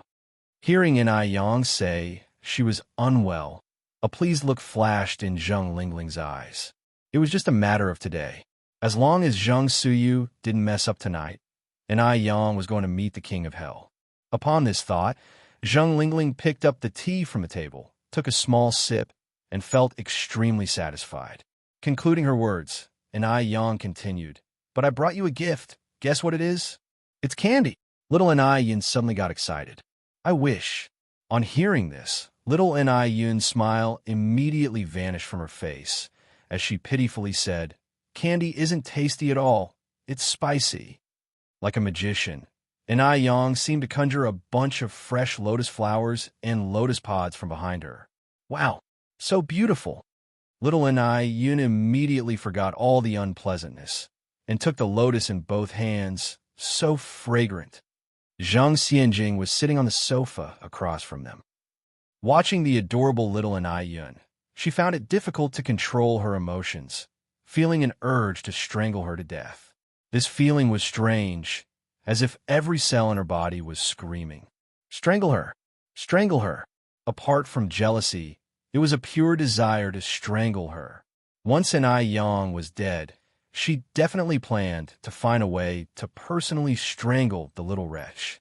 Zhang Xianjing narrowed her eyes, and under the light, a sinister gleam reflected in the depths of her eyes. Zhang Suyu looked at Yang's pale face and felt a wave of guilt rise within her. She had let Yong down. Zhang Suyu tightly clutched the cushion on the sofa, her knuckles turning so white they were devoid of any color. Yong sat on the sofa peeling lotus seeds for little Yun. After a while, she handed the lotus pod to Suehua and stood up. Mom, I'm going to go upstairs to sleep for a bit. Call me when it's time to eat. Suehua looked at Yong. Yang, you look quite ill. Are you sure you don't need to go to the hospital? No need, Yong smiled and said, If there's really a problem, I can just prescribe some medicine for myself to take. Mom, don't worry. Saying this, Yong headed upstairs. Zhang Suyu watched Yang's retreating figure, the feeling of guilt in her eyes deepening. At dinner time, Suehua called out several times before Yong came down from upstairs. Her complexion was even worse than before she went up, not only pale, but also showing intense weariness, yawning repeatedly, as if she could never sleep well enough. Yang, you should go upstairs to rest, and I'll have someone bring up your meal, suggested old Master Zhang. Yang waved her hands. No need, Grandpa. I'm not that delicate. During the meal, Zhang Suyu ate without tasting the food. Chapter 896. She died. _6. She thought she shouldn't make any more mistakes. She couldn't make any more mistakes. Zhang Suyu stared at the greens in front of her as if she had made a secret decision. After dinner, Yong dragged her heavy feet upstairs. After returning to her room, Zhang Suyu didn't use the excuse of feeling unwell to seek out Yong anymore. Zheng Lingling had been observing Zhang Suyu all along, and seeing that there was no movement on Zhang Suyu's side, she became anxious. Seeing that Yong was about to die, yet Zhang Suyu made no further moves, how could she not be anxious? Zheng Lingling took a bowl of chicken soup from the kitchen and carried it to Zhang Suyu's room. Aunt Suyu, I brought you some chicken soup. Zheng Lingling knocked on the door. Hearing Zheng Lingling's voice, Zhang Suyu was startled. I am already asleep. Zhang Lingling softly said, Aunt Suyu, I know you haven't slept yet. You didn't eat much tonight, so I specifically brought you some chicken soup. Zhang Suyu's face turned pale. She walked over from inside and tremblingly opened the door for Zhang Lingling. Aunt Suyu, they'll leave the chicken soup here. Zhang Suyu stood there, her hands nervously crossed together. Aunt Suyu, why didn't you go to see N.I. Yang today? Zhang Lingling turned her head to look at Zhang Suyu. When you're ill, you should see a doctor. Did you forget about that today? Zhang Suyu's eyes reddened as she looked up. I can't harm people, please, can't we stop this? Sure. Zhang Lingling grinned. Since you've given up on that child now, don't regret it later. The last 4 words made Zhang Suyu shudder all over. What should she do? What should she do now? Zhang Lingling continued. Aunt Suyu, it's late. I'll head back first. As for the rest, you better think it through. For someone like Zhang Suyu, all talk was useless if it wasn't to the point. He'll go out with you. Zhang Suyu followed Zhang Lingling's steps. Zhang Lingling looked back at Zhang Suyu, feigning ignorance. Aunt Suyu, why are you following me? Zhang Suyu said, I'm feeling unwell and am going to see Miss Yang Yang for treatment. That's more like it. Zhang Lingling said, pleased, Aunt Suyu, you are an educated and smart person. You should know that a wise man submits to circumstances. The two left together. Zhang Lingling headed towards her own room, while Zhang Suyu walked towards N.I. Yang's room. N.I. Yang sat in front of the dressing mirror, with a reflection showing a pale face. This face worried N.I. Suihua, let alone how fearful she felt looking at herself. After a while, N.I. Yang looked up at the clock again. Something was off. Very off. Yesterday at this time, she had finished a cup of tea, but today Zhang Suyu hadn't made a single move. Just as N.I. Yang was lost in her thoughts, there came a knocking at the door. Is Yang Yang in the room? Yes. N.I. Yang replied weakly, walking over to open the door. Auntie, you're here. Seeing N.I. Yang's increasingly pale face, Zhang Suyu suppressed the guilt rising within her and continued. Yang Yang, I'm still feeling a bit unwell today. Could you take a look for me? Sure. N.I. Yang nodded. Should we do it here in my room? Or shall we go to your room? Let's go to my room. Zhang Suyu said. All right. N.I. Yang followed Zhang Suyu's steps. N.I. Yang's room was separated from Zhang Suyu's room by a long corridor. Zhang Suyu walked in front. Yang Yang, your complexion keeps getting worse. Maybe you should see a doctor.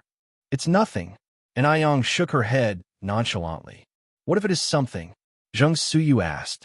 N.I. Yang looked at Zhang Suyu. Aunt Suyu, why do you sound so sure?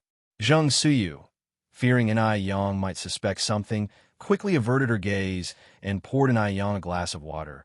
I was just saying, Yang Yang, drink some water. This time, N.I. Yang drank the water without leaving a drop. Zhang Suyu watched her and couldn't describe her feelings. Just 3 days ago, N.I. Yang had confidently said she could help her. But now, N.I. Yang couldn't even differentiate poison from boiling water. Sigh.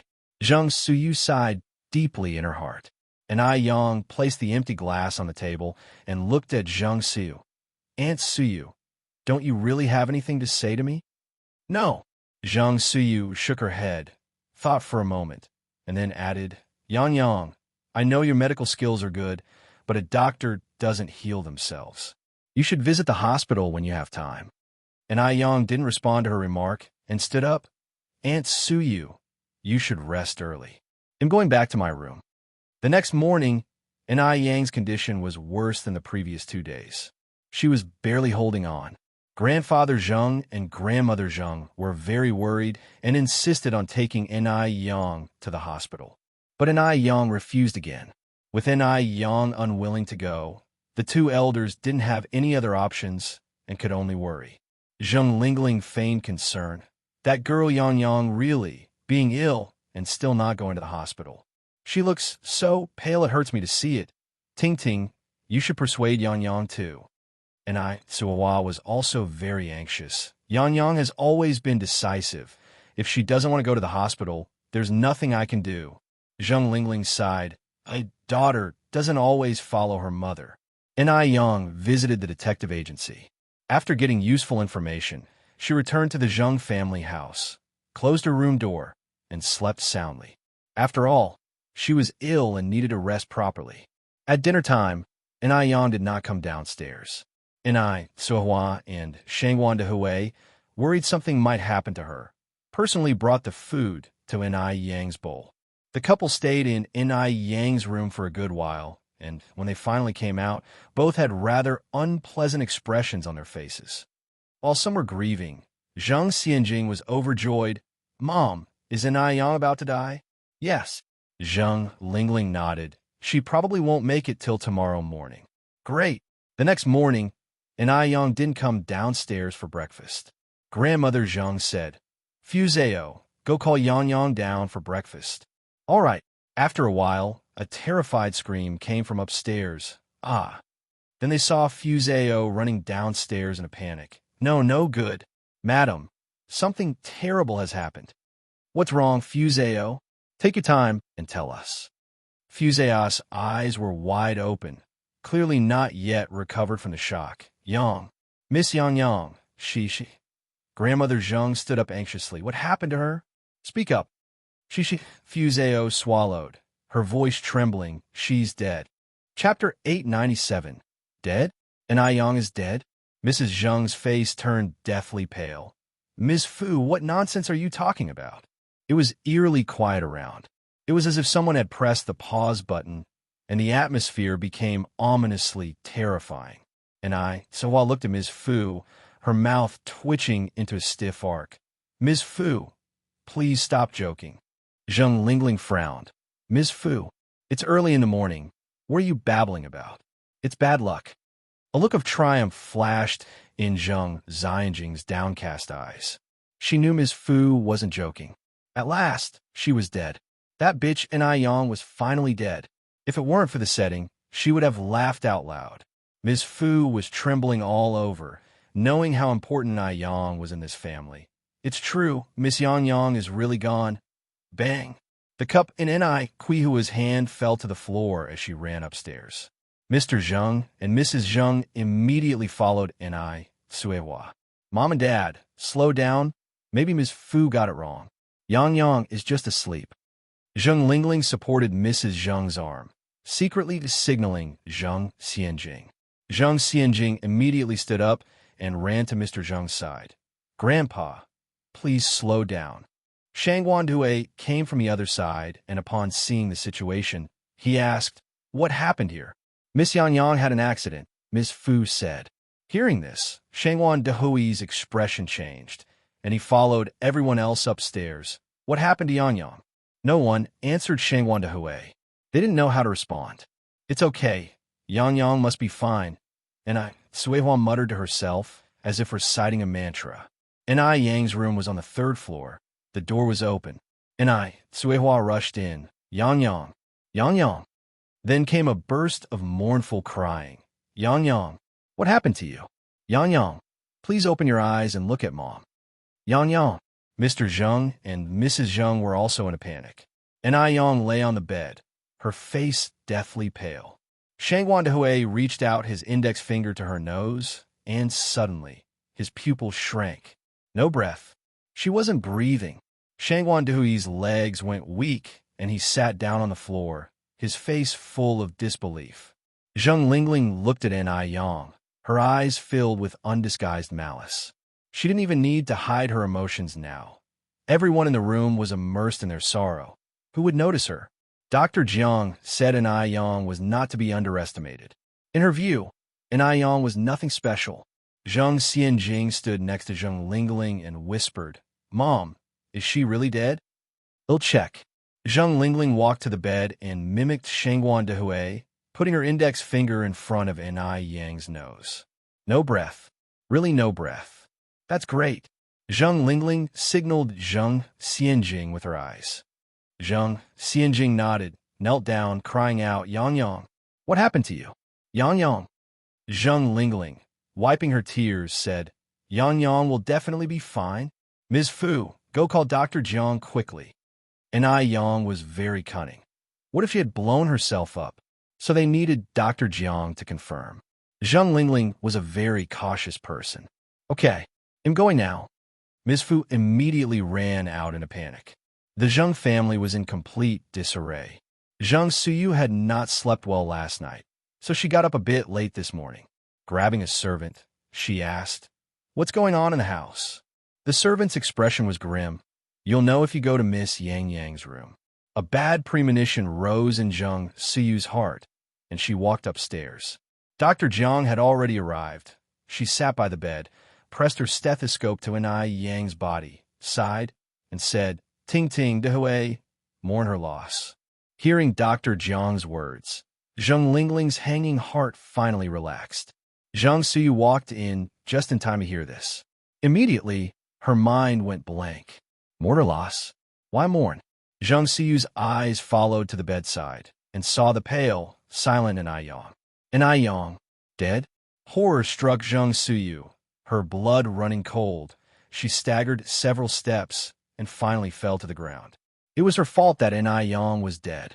It was her fault that Enai Yang was dead. Zhang Suyu opened her mouth. A hard lump formed in her throat, and she could not make a sound. She had never intended to kill Enai Yang. Chapter 898. What on earth is going on? Zhang Lingling said that it wasn't poison, right? Why did Enai Yang die? Why? Sweat formed in layers on Zhang Suyu's back as she covered her face with her hands and wept silently.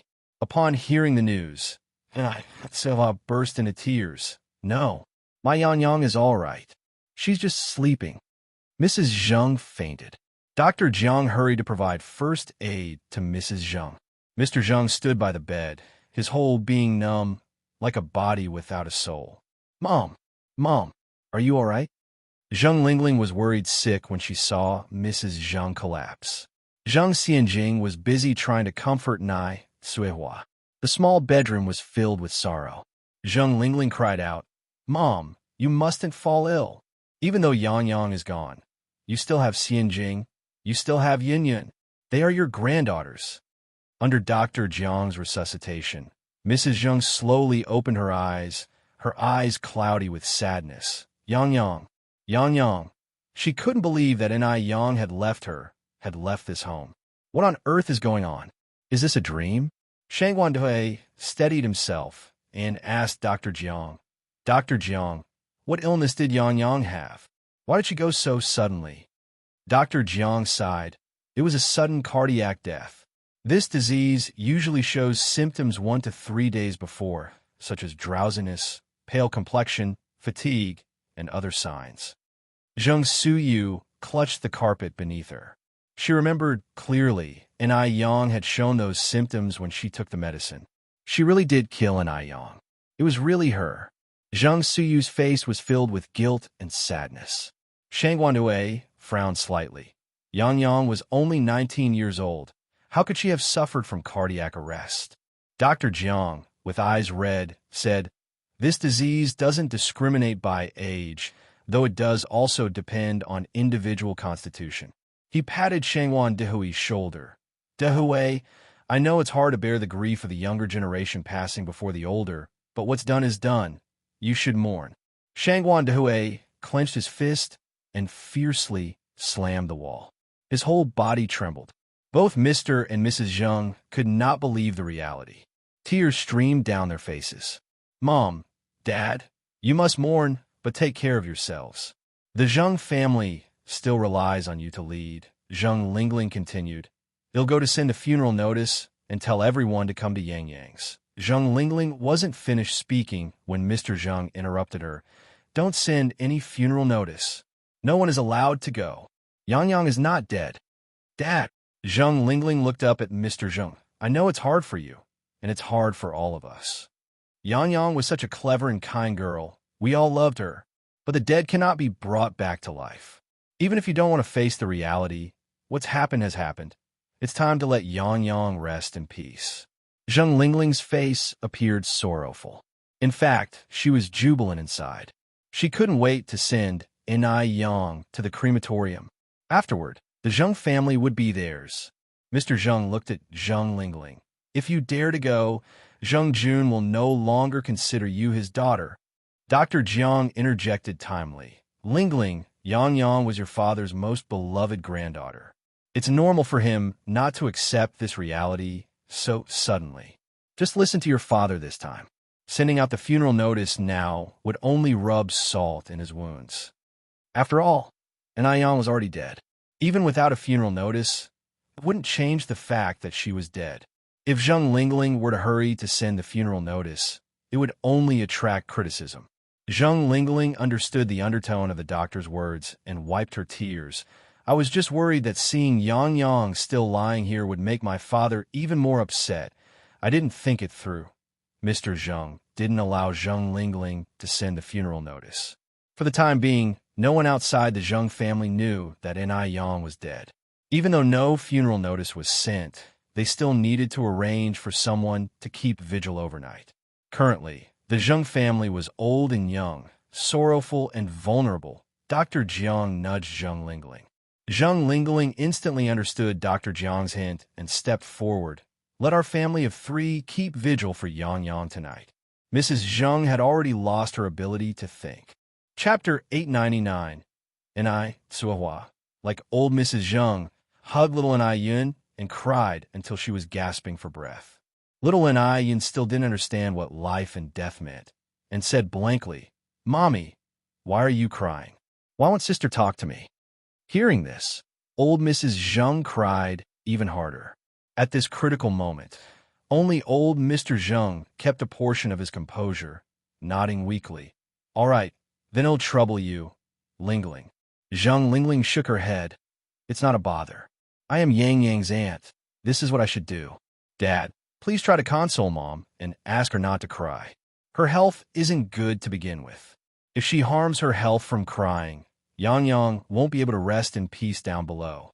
Dr. Jiang stepped forward and said, "Then I won't go home tonight either. Just in case something happens to Aching, we'll be nearby to take care of her." Old Mr. Zheng continued nodding. With Yang's death, the entire Zheng family's atmosphere was extremely oppressive.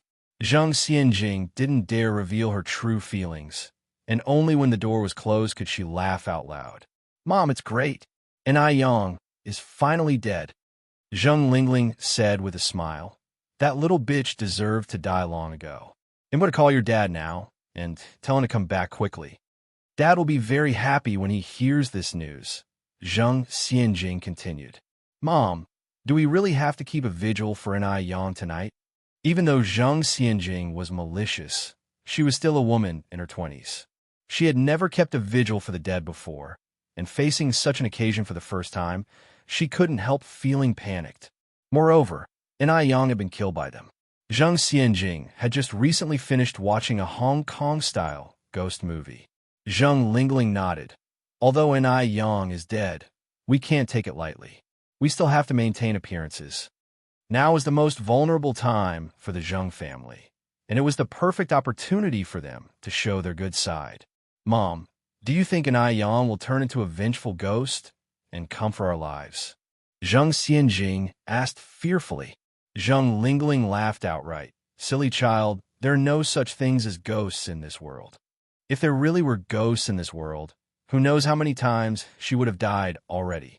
Zheng Lingling never believed in superstitions. "Really?" Zheng Xianjing swallowed nervously. "Really?"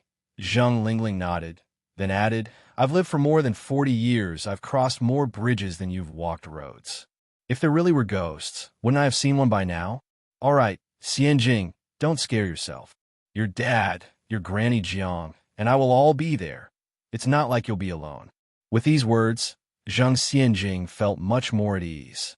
Soon, Sun Wu, looking travel-weary, returned from outside. The moment he entered the house, he couldn't wait to confirm with Zheng Lingling. "Is Yang really dead?" "Really dead." Zheng Lingling nodded. A look of joy was difficult to hide on Sun Wu's face. "That's fantastic." Zheng Lingling added, "Be restrained later. Don't let your emotions show on your face. Those 2 old fools still haven't accepted the reality. They don't even want to issue a death notice." According to Beijing customs, when someone dies in the family, firecrackers are to be set off.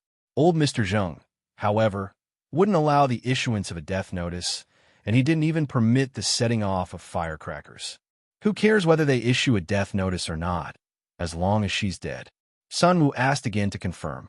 And Ai Yang is really dead? There's no mistake, right? Zheng Lingling said with a smile. Aunt Jiang checked personally. How could there be a mistake? That's good. Sun Wu breathed a sigh of relief, then asked, when will she be sent for cremation? Zheng Lingling replied, it will probably take a few more days. By the way, get cleaned up first. We have to keep a vigil tonight. Okay. Sun Wu went to the bathroom to take a shower. Night gradually fell. The murky darkness enveloped the Zheng family's villa. Caw! Caw! The harsh, hoarse cries of crows came from outside, making people's skin crawl. And Ai Yang lay on the spirit bed in the middle of the side hall. A censer burned 3 joss sticks, and beside it was a copper basin where paper money was burning. The burning paper money is also known as journey money. The road to the netherworld is not like the roads amongst the living. Crossing a bridge costs money, ferrying across the forgetful river costs money, and bribing the underworld messengers costs money. Therefore, someone must kneel in front of the basin, constantly burning paper money, and ensuring that the flame does not go out. Zheng Xianjing knelt in front of the basin burning paper money. Hearing footsteps, she feigned sincerity. Yang Yang, may your journey be smooth. Rest assured, I will take good care of grandfather and grandmother in your place. Chapter 900. Shangwan de Hui, looking exhausted, came downstairs and said to Zheng Lingling, Mom and Dad were too heartbroken during the day and have already fallen asleep. Tingting isn't doing too well either. It's tough for you, brother-in-law, and Xianjing to take care of Yang Yang here. Zheng Lingling nodded her head. De Hui, rest assured, they'll take good care of Yang Yang. You should go take care of Tingting. I'm worried Yang Yang might not be able to cope with the loss, Sun Wu said. Brother-in-law, we are all one family. There's no need for talk of hardship. Yang Yang's sudden departure has left all of us deeply saddened. To think such a good child could just sigh, it really seems like the good die young. Shangwan Hui painfully pinched his temples. Maybe that was just Yang Yang's fate. After pausing, he continued, Sister, brother-in-law, he'll go upstairs first then. Go on, get some sleep. You'll feel better. The deceased has passed on. The living must go on. Shangwan de Hui turned and went back upstairs. In a blink of an eye, only Zheng Lingling, Zheng Xianjing, and Sun Wu, the family of 3, were left in the spacious side hall. The night grew ever darker. It was already deep into the night. Though it was already June, which should be a hot season, there was a bone-chilling coldness in the air. The Zheng family house fell into an eerie silence, without a single sound to be heard. Zheng Xianjing huddled her shoulders. Mom, I'm a bit scared. For some reason, she always felt something was off, as if a pair of eyes were staring at her from somewhere. What's there to be afraid of? Zheng Lingling said nonchalantly. Aren't Mom and Dad here? Sun Wu said, Xianjing, you must do great things in the future. How can you be so scared by just a corpse? Just at that moment, footsteps sounded from behind them. In the dead of silence, the faint sound of footsteps seemed extraordinarily terrifying. Zheng Xianjing swallowed hard and quickly hid behind Zheng Lingling, nearly knocking over the burning brazier, her face ashen. Xianjing, what's wrong? Why are you so frightened? A familiar voice filled the air. Zheng Xianjing turned her head to see that it was Dr. Jiang, and she let out a sigh of relief. It wasn't a ghost.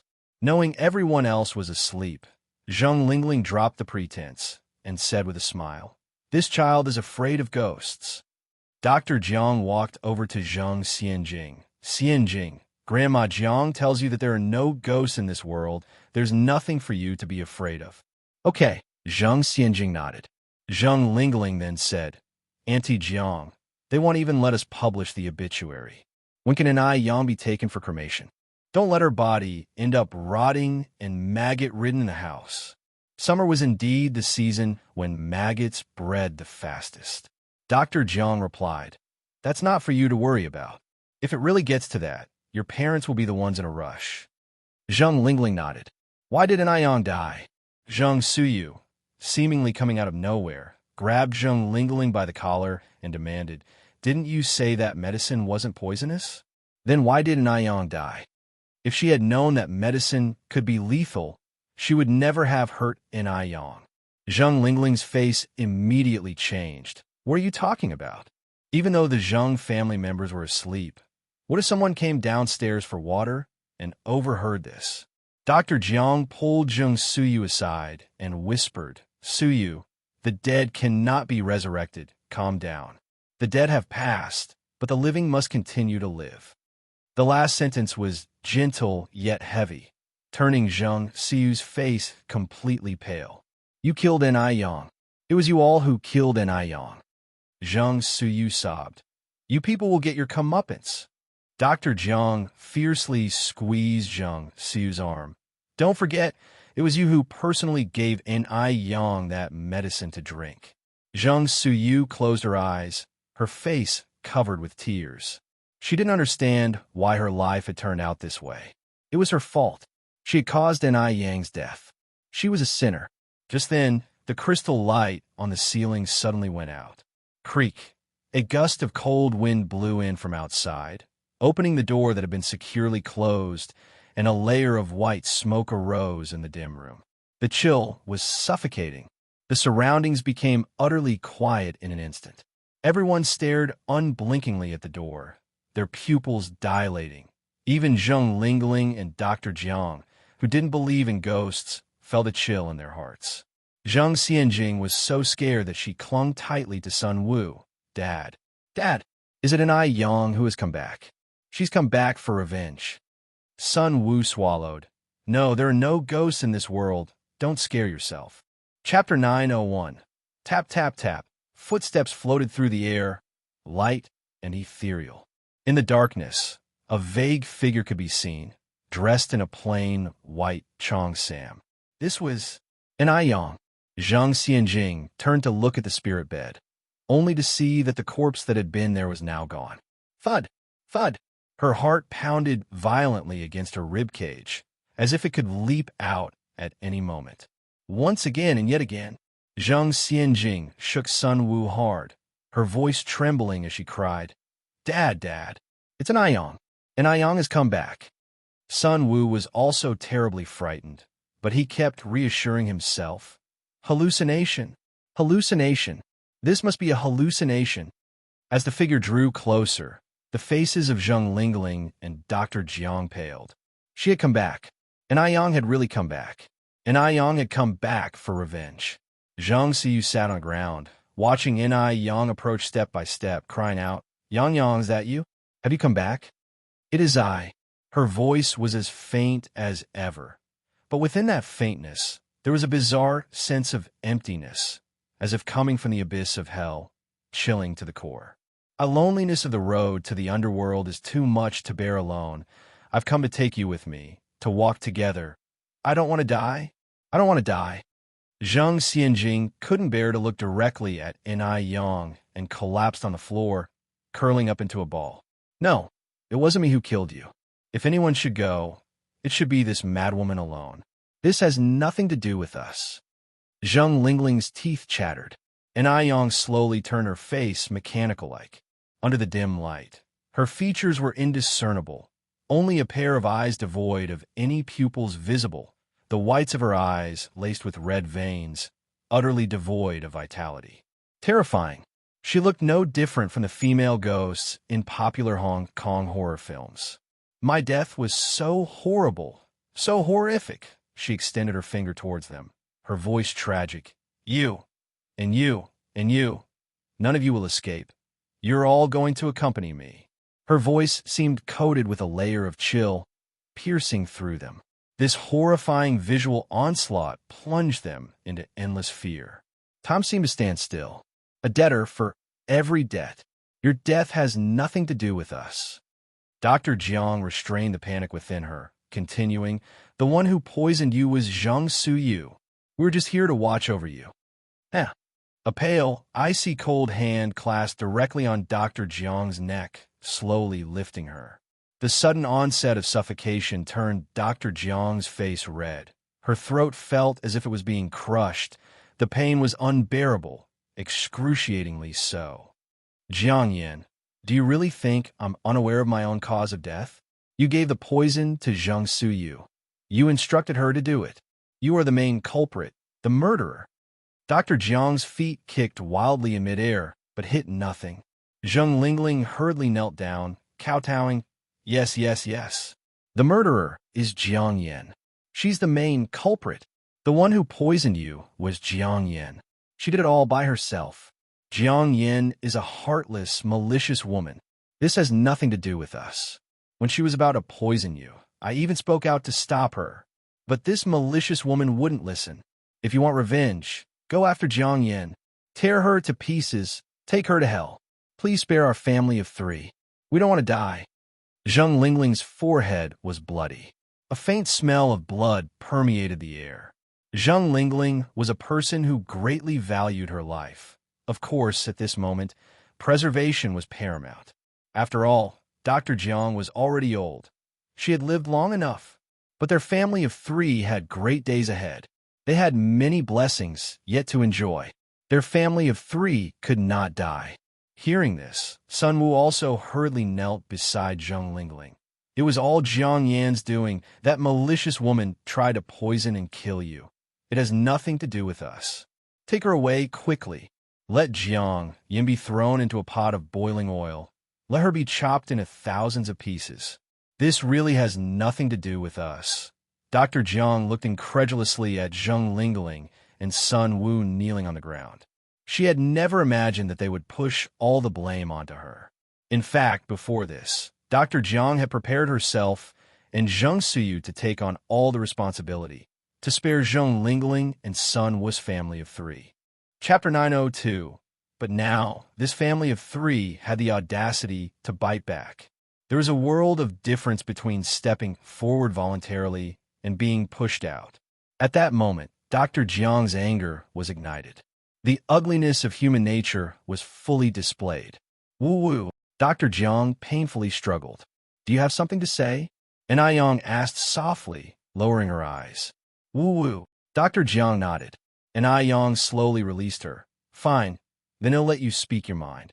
Dr. Jiang fell to the ground with a thud, her neck now marked by 5 distinct finger marks, gasping heavily. Regaining a bit of strength, she backhanded Zheng Lingling with a slap. Slap! He'll kill you today, you ungrateful daughter. I worked tirelessly to bring you from M country to Beijing, to give you the life of a pampered lady, to eat and drink well every day. And this is how you repay me. Wretch. You're just a wretch. The one who deserves to go to hell, the one who deserves to be fried in oil, is you. Wretch. Zheng Lingling was first slapped by Dr. Jiang, then wrestled with her. In that instant, all blood relations and familial love disintegrated. Shattered. It's all your fault. If it weren't for your disgraceful schemes of replacing the peach with the plum and the baby swapping, I would never have ended up in the Zheng family. If I hadn't come to the Zheng family, I wouldn't have been haunted by evil spirits today. I wouldn't have been haunted, and our family of 3 wouldn't be in mortal danger. It's all your fault. All because of you, you evil woman. Ungrateful daughter. Ungrateful daughter. Dr. Jiang angrily said, I, Jiang Yin, have been clever all my life, only to find that I've raised a thankless wretch. Today, I will strangle you to cleanse our Jiang family. She had tried her best to give Zheng Lingling a good life, yet, instead of being grateful, Zheng Lingling had blamed her. Thankless wretches. All of them. Thankless wretches. Scoundrel, you don't deserve to be my daughter. Dr. Jiang was truly furious, her handling of Zheng Lingling's hair messy and chaotic, with broken hair all over the floor. The air was tinged with a faint smell of blood. Fearing that Zheng Lingling might get hurt, Sun Wu also joined in. The 3 wrestled together. Bang, bang, bang. Surrounding vases and antique pieces shattered. At some unknown moment, the crystal lamp above their heads turned on, but the brawlers did not notice and continued to scuffle. Someone, close the door. An aged yet powerful voice echoed through the air. Then came the sound of orderly footsteps. Bang! All doors and windows of the side hall were shut. Then, seen approaching from the doorway were Enai, Suehua, and Shengwandehui, supporting Elder Zheng and his wife. Grandma. Yang removed the mask from her face. The people on the ground only then realized, looking incredulously ahead. Zheng Xianjing stared at Yang and said, You're not a ghost? Yang slightly curved her lips. Of course, I am not. You didn't die? Zheng Xianjing widened her eyes. Yang lightly raised an eyebrow. What do you think? In that instant, Zheng Xianjing's blood ran cold, even more frightened than when she first saw a ghost. Because she knew. She was done. She was truly done. At that moment, Zheng Lingling also came to her senses, hastily crawling to Elder Zheng's wife, crying and saying, Mom, it's not like what you've seen. Please listen to my explanation. It's all because of that evil woman. I didn't mean to harm Yang. It was that evil woman. All these ideas were hers. Please forgive us. Get out. Elder Zheng's wife kicked Zheng Lingling away. Old Mrs. Zheng had heard everything. She had heard everything. Zheng Lingling wasn't the daughter of her sister, Chao Lingrui. Zheng Lingling was the daughter of Dr. Jiang. She truly hadn't expected that. All these years, she had been nurturing two ingrates. One was her longtime old sister. One was the daughter she treated as her own. How ironic. Lingling, where have you hidden Lingling? Old Mrs. Zheng approached Dr. Jiang, grabbing her by the shoulders. Lingling. At this moment, Dr. Jiang remained calm, smiling. Zhao Qing, you've been smart all your life, yet you couldn't even recognize your own niece. How's that feel? Lingling? She's dead, Dr. Jiang continued. The person who killed Chao Lingrui was you. If you had realized sooner that Jiang Xiaoman wasn't Chao Lingrui, perhaps Chao Lingrui wouldn't have died. Bastard. You bastard. Old Mrs. Zheng fiercely slapped Dr. Jiang. Dr. Jiang's face was turned aside, a clear slap mark now visible on her cheek. Zhao Qing, today I lost. But I didn't lose to you. Dr. Jiang's face twisted into a mocking smile. I never dreamed that I would be undone by a little girl. She had considered every possibility, but she hadn't anticipated that Yang would blow up. Dr. Jiang had never underestimated Yang. She knew Yang was different from ordinary people, but she had never expected to ultimately lose to Yang. Jiang Yin, my sister treated you well. Why did you treat her this way? Dr. Jiang and old Mrs. Zheng's sister, Zhao Lan, were classmates. The two had been close friends since childhood, and Zhao Lan even favored Dr. Jiang over old Mrs. Zheng. Back then, Dr. Jiang's family was very poor, but she was determined to study abroad with Zhao Hong. So Zhao Lan helped fund Dr. Jiang, allowing her to smoothly leave the country. Because Zhao Lan and Dr. Jiang were best friends, old Mrs. Zheng had never doubted Dr. Jiang. Dr. Jiang turned to look at old Mrs. Zheng. She wore fine silks, had a crowd of people always attending her, and a husband who treasured her like a gem. Me? At 20, I was abandoned, left to give birth alone, living under someone else's roof, worrying every day whether I'd have enough to eat. Her? She wouldn't eat leftovers, washed her hands with yuan per bucket sterilized water, and even her family's pet dog ate better than I did. Tell me, why wouldn't I behave this way? Actually, life abroad hadn't been easy for Dr. Jiang. The cost of living overseas was very high. She was too embarrassed to keep asking Zhao Lan for money, so she adopted a work-study approach, and the seeds of hatred were quietly sown then. And Zhao Lan? She didn't offer money when she saw Dr. Jiang wasn't asking for it. Zhao Lan never cared whether she had eaten enough or had money to spend. She envied Zhao Lan. Why should Zhao Lan have everything without doing anything, while she, who worked so hard, couldn't have the life she wanted? After completing her studies smoothly, Zhao Lan married a man of Chinese descent who had pursued her for a long time. Dr. Jiang, too, started a relationship with a classmate. A year later, they each had a daughter, one after the other. Dr. Jiang thought she could finally settle down, but she hadn't anticipated that her partner would be faithless. After their daughter was born, he completely disappeared. Seeing her plight, Zhao Lan let her and her daughter move into her residence. But Dr. Jiang didn't need Zhao Lan's sympathy. Living under Zhao Lan's roof, She watched Zhao Lan's family lead a blissfully happy life, and she nearly went mad with jealousy. Every day, she cursed Zhao Lan and her family to die. Finally, one day, her curses came true. Zhao Lan's family died in a plane crash. Both spouses died instantly, leaving behind the young Chao Ling Rue. It was then that Dr. Jiang knew her opportunity had arrived. Chapter 903. Retribution is here. Zhao Lan and her husband had no relatives or friends abroad, and in the hasty moments before the plane crash, they left a will entrusting their young daughter, Chao Ling Rue, to Dr. Jiang, hoping Dr. Jiang would take her back to China to find her sister, Zhao Qing.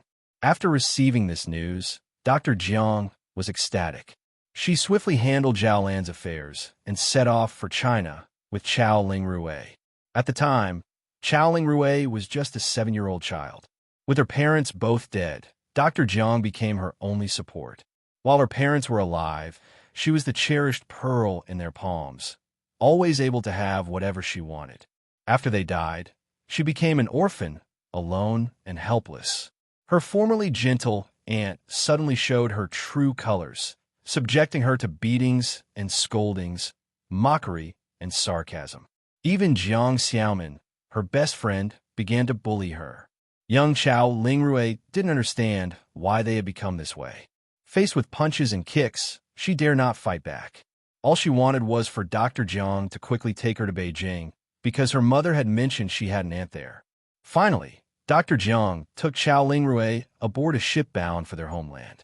Chao Ling Rue thought she had finally seen hope, but little did she know, this was just the beginning of her nightmare.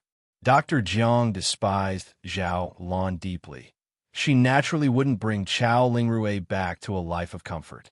As it so happened, Jiang Xiaomin was about the same age as Chao Ling Rue, and so Dr. Jiang schemed a plan to swap the two girls.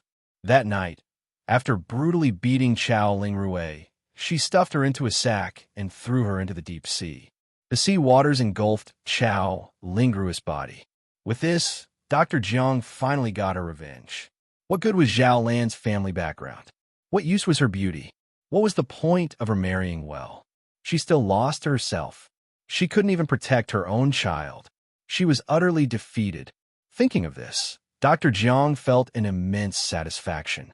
Looking up at Madame Zheng, she laughed and said, "You and your stupid sister are the same. You have both lost to me. Ha ha ha. Both have lost to me. Do you know how your niece Chao Ling Rue died? She drowned in the sea. Just before she died, she begged me like a dog, saying she didn't want to die." Huh. Dr. Jiang laughed loudly and then said, "Oh, and do you know who Jiang Xiaomin is? Jiang Xiaomin is my daughter. Zhao Qing, the daughter you've raised for so many years, is actually Jiang Yan's daughter. Xianjing is also my granddaughter. Zhao Qing, not only have you lost, but you've lost miserably. Your sister Zhao Lan's spirit in heaven will never forgive you. If I'm to go to hell, then you'll surely go to hell too. You'll accompany me down there." Watching everything unfold to this point, Zheng Lingling panicked. She hadn't expected Dr. Jiang to reveal everything. She still wanted to lead a good life. She was still set to inherit everything from the Zheng family. She was the daughter of Madame Zheng. She was... No, Mom. Zheng Lingling clutched desperately at Madame Zheng's sleeves. "Mom, I am your daughter. I am Chao Ling Rue. Don't listen to that malicious woman's nonsense. Xianjing is also your biological granddaughter. Don't be swayed by this madwoman's ramblings. She wants to harm me. Mom, don't believe her. Get out. You get out of my sight." Madame Zheng couldn't bear to look directly at Zheng Lingling and the rest of Zheng Zhaijing's family. Every time she saw them, she was reminded of her sister and brother-in-law's unjust deaths. "Mom!" Zheng Lingling held tightly onto Madame Zheng's legs, refusing to let go. "I want leave. I am your daughter. Xianjing is the heir of the Zheng family. I want go. You've brought such misery upon our family, yet you still have the face to say such things." Madame Zheng kicked Zheng Lingling furiously several times in a row. Madame Zheng showed no mercy, leaving Zheng Lingling bruised and swollen. Grandma, please don't hit my mom." Zhang Xianjing rushed over to embrace Madame Zheng. Although Zhang Xianjing, too, had followed in Zheng Lingling's footsteps in committing misdeeds, she never knew that Zheng Lingling was actually Dr. Jiang's daughter. This revelation was like a surreal dream. "I'm not your grandma." Madame Zheng pushed Zheng Xianjing away. Zheng Xianjing fell to the ground, tearfully looking up at Madame Zheng. "Grandma." Madame Zheng had never treated her like this before. Suddenly faced with this turn of events, Zhang Xianjing couldn't cope with the shock. Dr. Jiang laughed and said, "Qing, what's wrong with you? How can you fail to recognize your own granddaughter?" "Jiang Yan." Madame Zheng lashed out fiercely, grasping Dr. Jiang by the throat. "You are not human, you beast. You deserve to die." Chapter 904. Retribution is here. _2. Old Mrs. Zheng was fuming with rage. Thinking of her young niece and her sister and brother-in-law who died young, she wished she could kill the Dr. Jiang. Dr. Jiang smiled and said, "I am already over 60 years old. I've lived enough. I've lived longer than Zhaolan. I'm not wronged. Kill me. Zhao Qing, just kill me."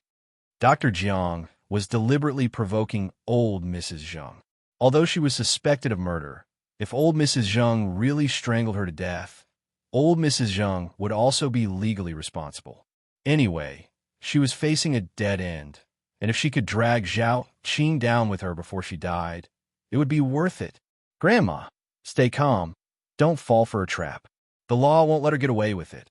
And Aiyang pulled old Mrs. Zheng back. Old Mrs. Zheng was sobbing uncontrollably, and Suehua immediately supported old Mrs. Zheng and comforted her softly. Although she had been prepared, Suehua still hadn't expected things to turn out so twisted. Zheng Lingling was actually Dr. Jiang's daughter. That was simply unbelievable. Old Mrs. Zheng turned her head to look at Zheng Suyu. "And you, Suyu, you've disappointed me so much. How could you poison Yang Yang? If Yang Yang hadn't noticed something was wrong, she would be dead by now. Why would you conspire with outsiders to harm Yang Yang? Yang Yang is your own grandniece. How could you bring yourself to do it? Why did you do this? Why?" Old Mrs. Zheng looked at Zheng Suyu, her emotions on the verge of collapse. These people. One of them was the daughter she had raised for many years. Another was the son-in-law she had personally selected. One was the granddaughter she had watched grow up. Another was an old friend of many years. And another was her own sister-in-law. She could have never dreamed that they would betray her. When Yang proposed this plan, old Mrs. Zheng had thought Yang's idea was absurd. They were her own family. How could she have such suspicions about her own relatives? It was only after Yang's earnest persuasion that old Mrs. Zheng reluctantly agreed to the matter, and she had instructed Yang to apologize to everyone if they couldn't probe anything. But reality had slapped her hard in the face. "Sister, I'm sorry." Zhang Xiyu's face was streaked with tears. "I wronged Yang. She thought she was not to be trusted because she was young. But she never expected that Yang was so much better than her. She could only succumb in front of Dr. Jiang. But Yang was able to pull through by her own strength and turn the tides." "Suyu, why did you poison Yang?" Old Mr. Zheng looked at Zheng Suyu and said, "You are not in cahoots with Jiang Yan, right? Did Jiang Yan threaten you?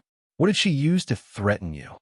Zheng Suyu bit her lip, glanced back at Dr. Jiang, and didn't dare to tell the truth. "Speak." Old Mr. Zheng shook Zheng Suyu's shoulders. Zheng Suyu opened her mouth and then said, "She didn't threaten me. I did it voluntarily. Dr. Jiang had accomplices outside. If she confessed everything, that child would be doomed." At this moment, she couldn't provoke Dr. Jiang. Dr. Jiang sneered. "Zheng Jun, you pride yourself on being noble and never doing anything underhanded. You'd never expect that your own sister is a murderer, right? And she wanted to kill your own granddaughter. How does that feel? If there's a hell, there were so many people to accompany her down to its boiling oil cauldrons. With such company on the road to the Yellow Springs, what did she have to fear?" Old Mr. Zheng was furious. "Speak. Just speak." Zheng Suyu bit her lips tightly, refusing to say a single word. And Aiyang took out a newspaper from the table and handed it to Zheng Su. "Annie, In fact, that child died 25 years ago. Died?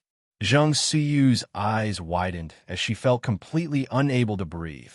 Yang, you're kidding with me, she said. And Yang sighed. I'm not joking with you. She's really dead. Just look at this newspaper and you'll understand everything. Zhang Siyu took the newspaper, trembling all over. Dead. Truly dead. The person she had been desperately protecting for 25 years had become nothing but a skeleton, and she was still in the dark. Tears soaked the newspaper. Bao bao bao bao. My bao bao. Zhang Siyu reached out to touch the black and white photo on the paper, crying her heart out. These two golden bracelets were placed on Bao Bao's wrist by her own hands on Bao Bao's first birthday. Her Bao Bao was still so little. Chapter 905. Retribution is here. _3. Dr. Jiang's face subtly changed as he looked at N.I. Yang. You've even found out about this? N.I. Yang's gaze was cold. If you don't want people to know, you shouldn't have done it. Huh. The corners of Dr. Jiang's mouth were filled with a mocking curve.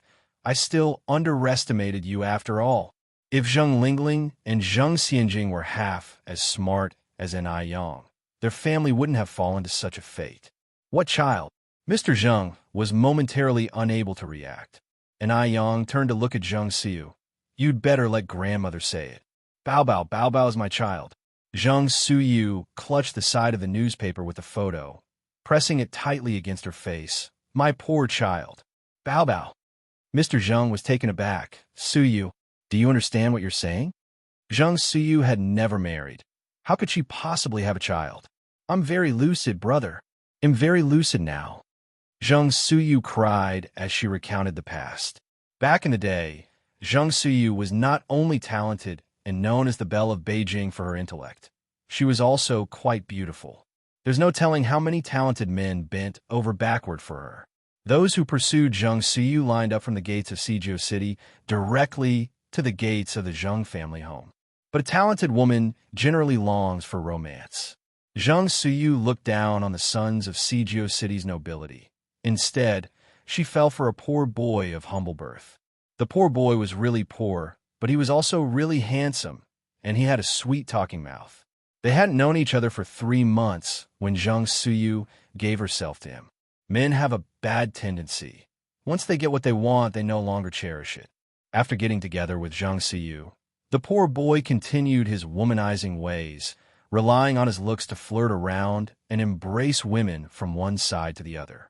Zheng Siyu was a talented woman with integrity, naturally unable to tolerate such a person, so she cut off all ties with the poor boy. After suffering from a broken heart, the Belle of Beijing lost her former glory, became sullen, and could never recover. It wasn't until one day she discovered she was pregnant.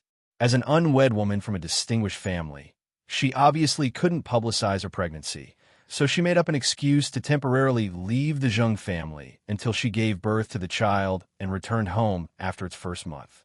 After quietly giving birth, she rented a room outside, hired a wet nurse, and visited her child every few days until one day, when she returned home after seeing her child, she happened to see Dr. Jiang and Zheng Lingling quietly plotting something. Because Zheng Siyu had already had her suspicions about these two, she quietly went to the side to listen in. Unexpectedly, she overheard an earth-shattering secret. Turns out, Zheng Lingling was not Zhao Lan's daughter. Zheng Lingling was Dr. Jiang's daughter. The real Chao Lingrui had long been thrown into the sea by Dr. Jiang. Moreover, Zheng Siyu overheard that Dr. Jiang had instructed Zheng Lingling to put slow-acting poison in Granny Zheng's chicken soup. They wanted to poison Granny Zheng to death. Upon hearing this, Zheng Siyu was scared stiff. As the Belle of Beijing, the greatest blow in her life had been being betrayed by a man. She had never encountered something like this before. For a while, she didn't know what to do. In her panic, she knocked over an antique vase beside her. Zheng Siyu immediately ran away, intending to tell Granny Zheng and Mr. Zheng about the plot. Unfortunately, Granny Zheng and Mr. Zheng were out on business that day, and Zheng Siyu waited a long time without them returning. At this time, Dr. Jiang came with a bowl of medicine. Smiling at Zheng Siyu, The wet nurse taking care of your daughter is my sister-in-law. Zhang Suyu was stunned at the moment. Her mind was consumed with why Dr. Jiang knew about this. What Zhang Suyu didn't know was that from the moment she gave birth to that child, Dr. Jiang had been plotting. Knowing that Zhang Suyu was looking for a wet nurse, she arranged for her own sister-in-law to go. She was leaving herself a way out. In case she was caught one day in the Zhang family, she would still have a way to turn things around. Dr. Jiang had been scheming for 2 years, and finally, one day, the opportunity to use this information arose. To protect her young daughter, Zhang Suyu had no choice but to drink the medicine. Day after day, year after year, Zhang Lingling brought her a bowl of medicine. Day by day, Zhang Suyu's psychological state deteriorated, becoming gaunt and, eventually, mad, unrecognizable by anyone. The Zhang family thought she was troubled by love, but in reality, she was being poisoned into madness. At this point, Zhang Suyu's tears streamed down her face. Chapter 906. Retribution is here. _4. Suyu, why didn't you tell me these things? I am your brother. Old Master Zheng's voice was filled with sorrow. Foolish. Suyu, you've been too foolish. If Zhang Suyu had spoken out earlier, things wouldn't have turned out this way. Zhang Suyu cried. I didn't know how to tell you my Bao Bao was in their hands. If I had told you, Bao Bao would have lost his life. At that moment, she couldn't care about anything else. All she wanted was to protect her child. But you still failed to protect that child. A year later, that child met a violent death, said an Yang in a shallow tone. If you had told Grandma and Grandpa about this earlier, perhaps that child might not have died. Just like this time, if you had trusted me, I wouldn't have had to resort to blowing things up. Have you ever thought, if I didn't have medical skills, today it wouldn't have been as simple as just being blown up? An Yang had died once before. She valued life more than anyone. Although she knew Zhang Suyu had her difficulties, she still couldn't let it go. It was so close. She had nearly died. Zhang Suyu was stunned. She seemed like a statue. She was too cowardly. Not only had she caused the death of her own daughter, but she had also nearly caused Yang's death. Yang, I'm sorry. Zhang Suyu cried out in apology, then suddenly pulled out a dagger from nowhere and charged toward Dr. Jiang. Bitch, give me back my daughter. Why did you kill my Bao Bao? She was only 2 years old. Just 2. She was going to avenge her daughter. Dr. Jiang didn't dodge. Instead, she looked at Zhang Suyu with a smile. Come on, kill me. Stab me here. Zhang Suyu, if you're still a mother, then hurry up and avenge your pitiful daughter. Otherwise, I will look down on you. Already at the peak of her rage, Zhang Suyu's anger was further ignited by these words. Old Master Zheng hugged Zhang Suyu tightly. Suyu, don't be impulsive. I'm going to kill her. Suyu, brother is begging you. Please don't do anything foolish. Old Master Zheng knelt down before Zhang Suyu. The Zheng family was already shattered. He couldn't let anything happen to Zhang Suyu. Brother, don't do this. Zhang Suyu also knelt down, and the siblings sobbed together.